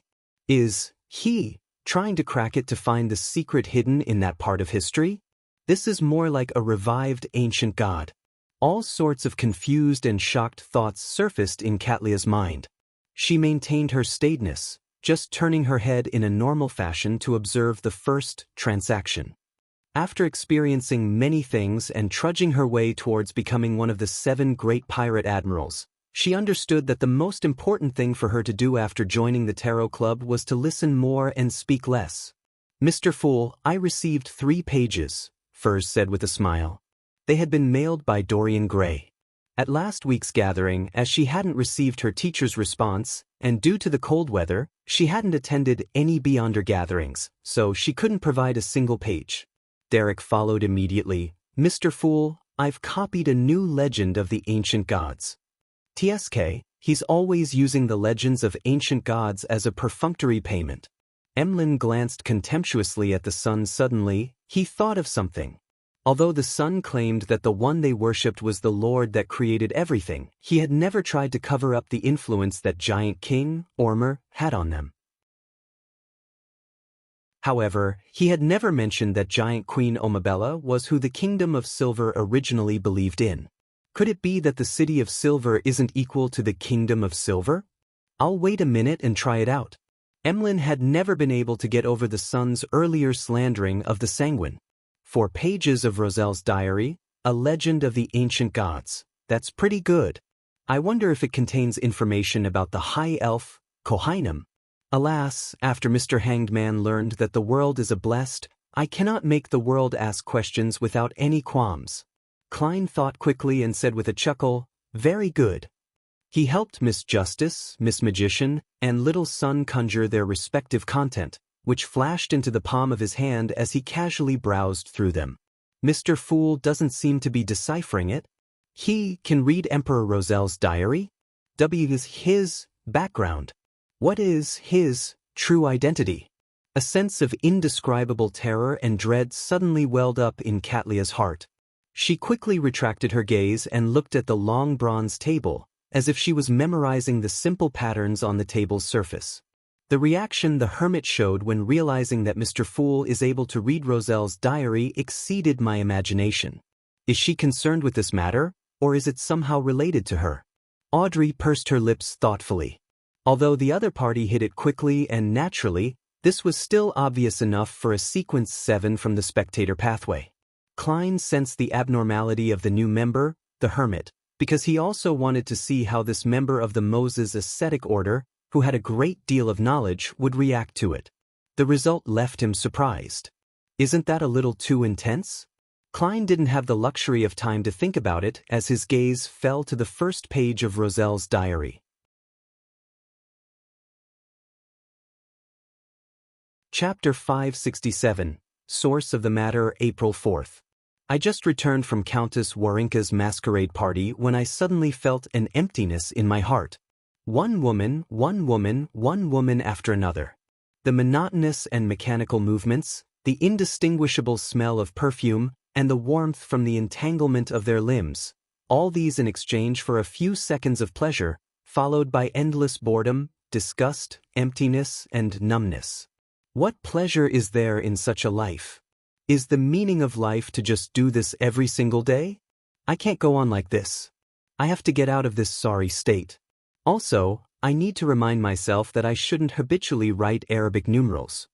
Emperor, there are actually times when you reflect on yourself and act like a hipster? This doesn't fit with my image of you. Klein almost pricked his brows up. He looked down at the second entry of the diary. April 4th, Countess Warinka invited me to a private salon, and she told me that Ma'am Julia would be there too. Will this conservative blonde girl who had come to loan because of her marriage participate as well? I really look forward to it. I've been imagining her in bed for a long time. I hope her husband, Viscount Delline, doesn't mind. Emperor, have you forgotten what you wrote a few days ago in your diary? Tiske, how nice, isn't it? Also, you have a typo. Klein couldn't help but lampoon. April 14th. I've been attending too many events recently, and the flesh is weak even though the spirit is willing. But that's nothing. Although I'm still young, I should be careful about the risk of retrograding. Temperance. The archaeologist sequence has improved my physique and effectively enhanced a certain degree of my powers. However, this isn't its area of expertise, but just something that comes with it. As I continue raising my sequence, the changes from the previous potions will also intensify. This is my motivation. Apparently, apothecaries can concoct medicine that lacks side effects. Perhaps I should ask a few of them. Also, I really have to control myself. Unrestrained behavior will only lead to continuous increases in the threshold, and the degree of satisfaction wouldn't be like how it would normally be. After calming down and thinking about it carefully, there are many things that can be done. Humans are always like this, bound by desire, unable to see what's of value. Why did I transmigrate over here? What secrets lie hidden in the depths of the stars above my head? Where did the original consciousness come from? And if self-cognition purely comes from one's consciousness, then who was I before I had the identity of Huang Tao? Who does the essential part belong to? Emperor, are you describing to me what it means to be a pervert and philosopher before and after the deed? So you do have worries about such matters. I thought you were already fixed in certain traits? Thankfully, you didn't teach Chinese to your children. Yes, you likely didn't teach them.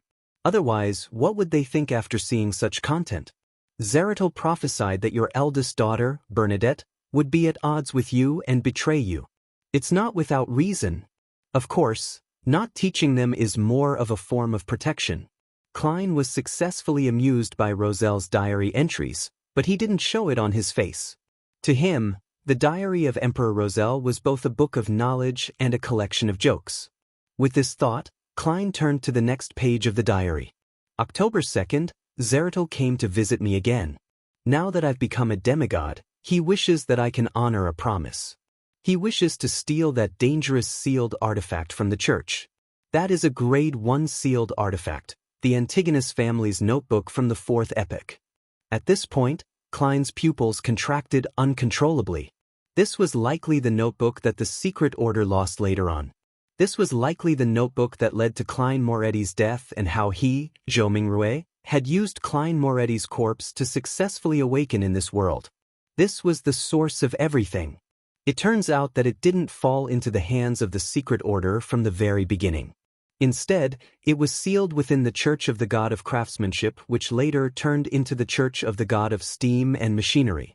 Zeratul successfully obtained it through Emperor Roselle. Right?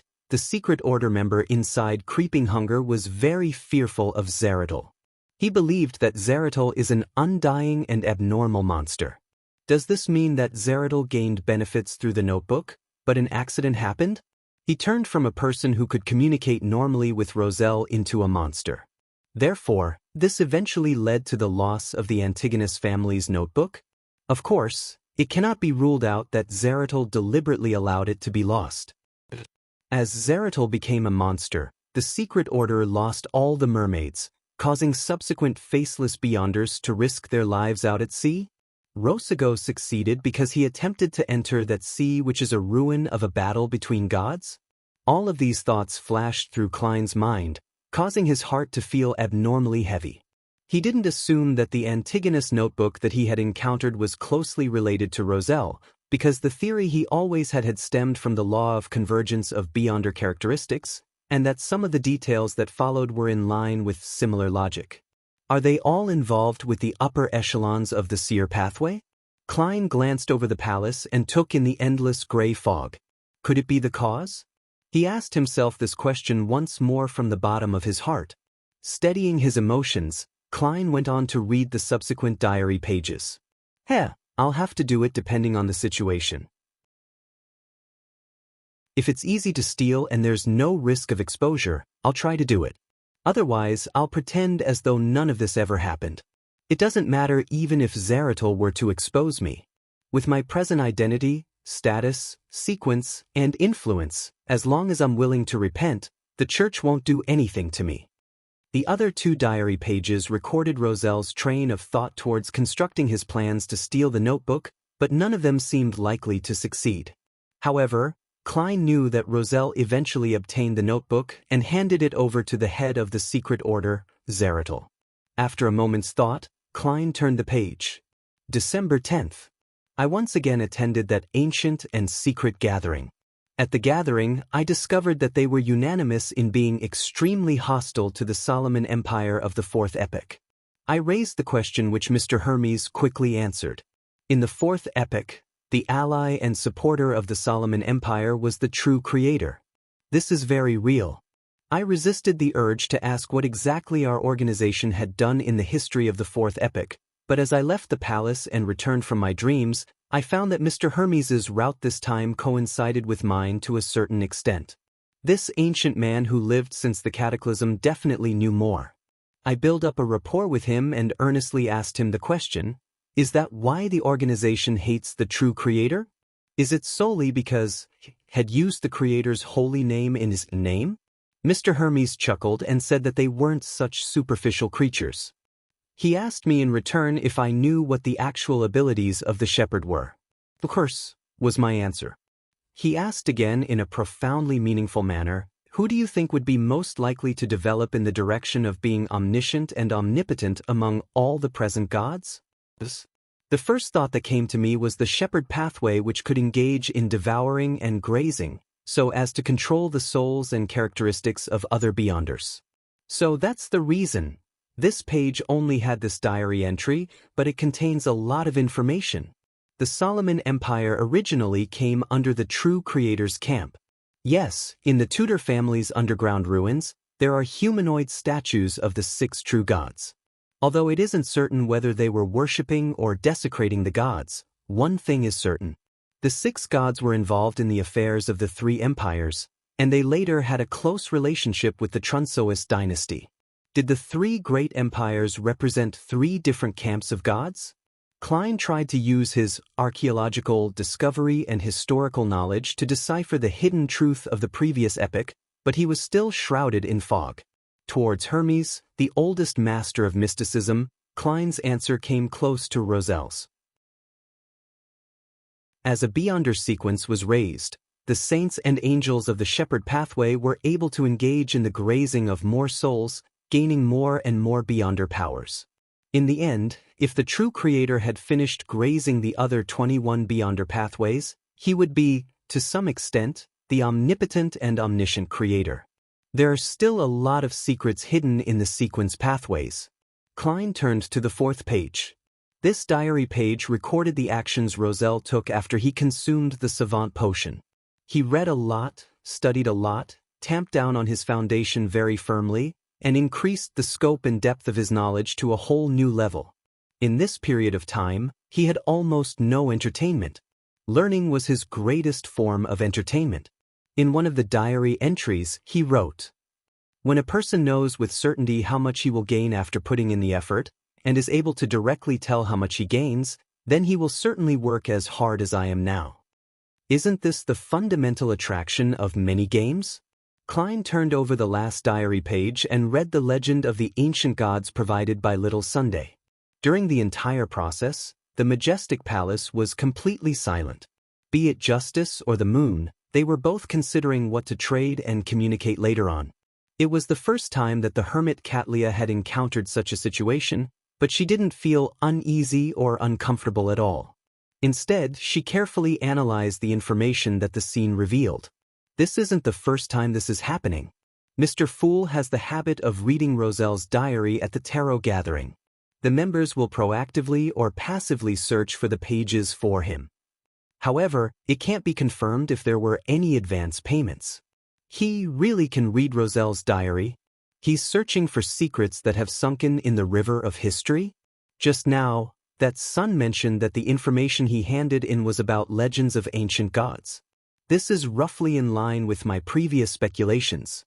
At this point in time, Klein had roughly finished reading the new piece of information regarding ancient gods. In the second epoch, in those dark years, every ancient god had a god attached to them, just like the dragon of imagination Ankwelt and his child, the dragon of nightmare, Alzahad. You're tuning in to the Passion Pages YouTube channel. We're so grateful for your support, and don't forget to subscribe to join us on this incredible journey through captivating stories.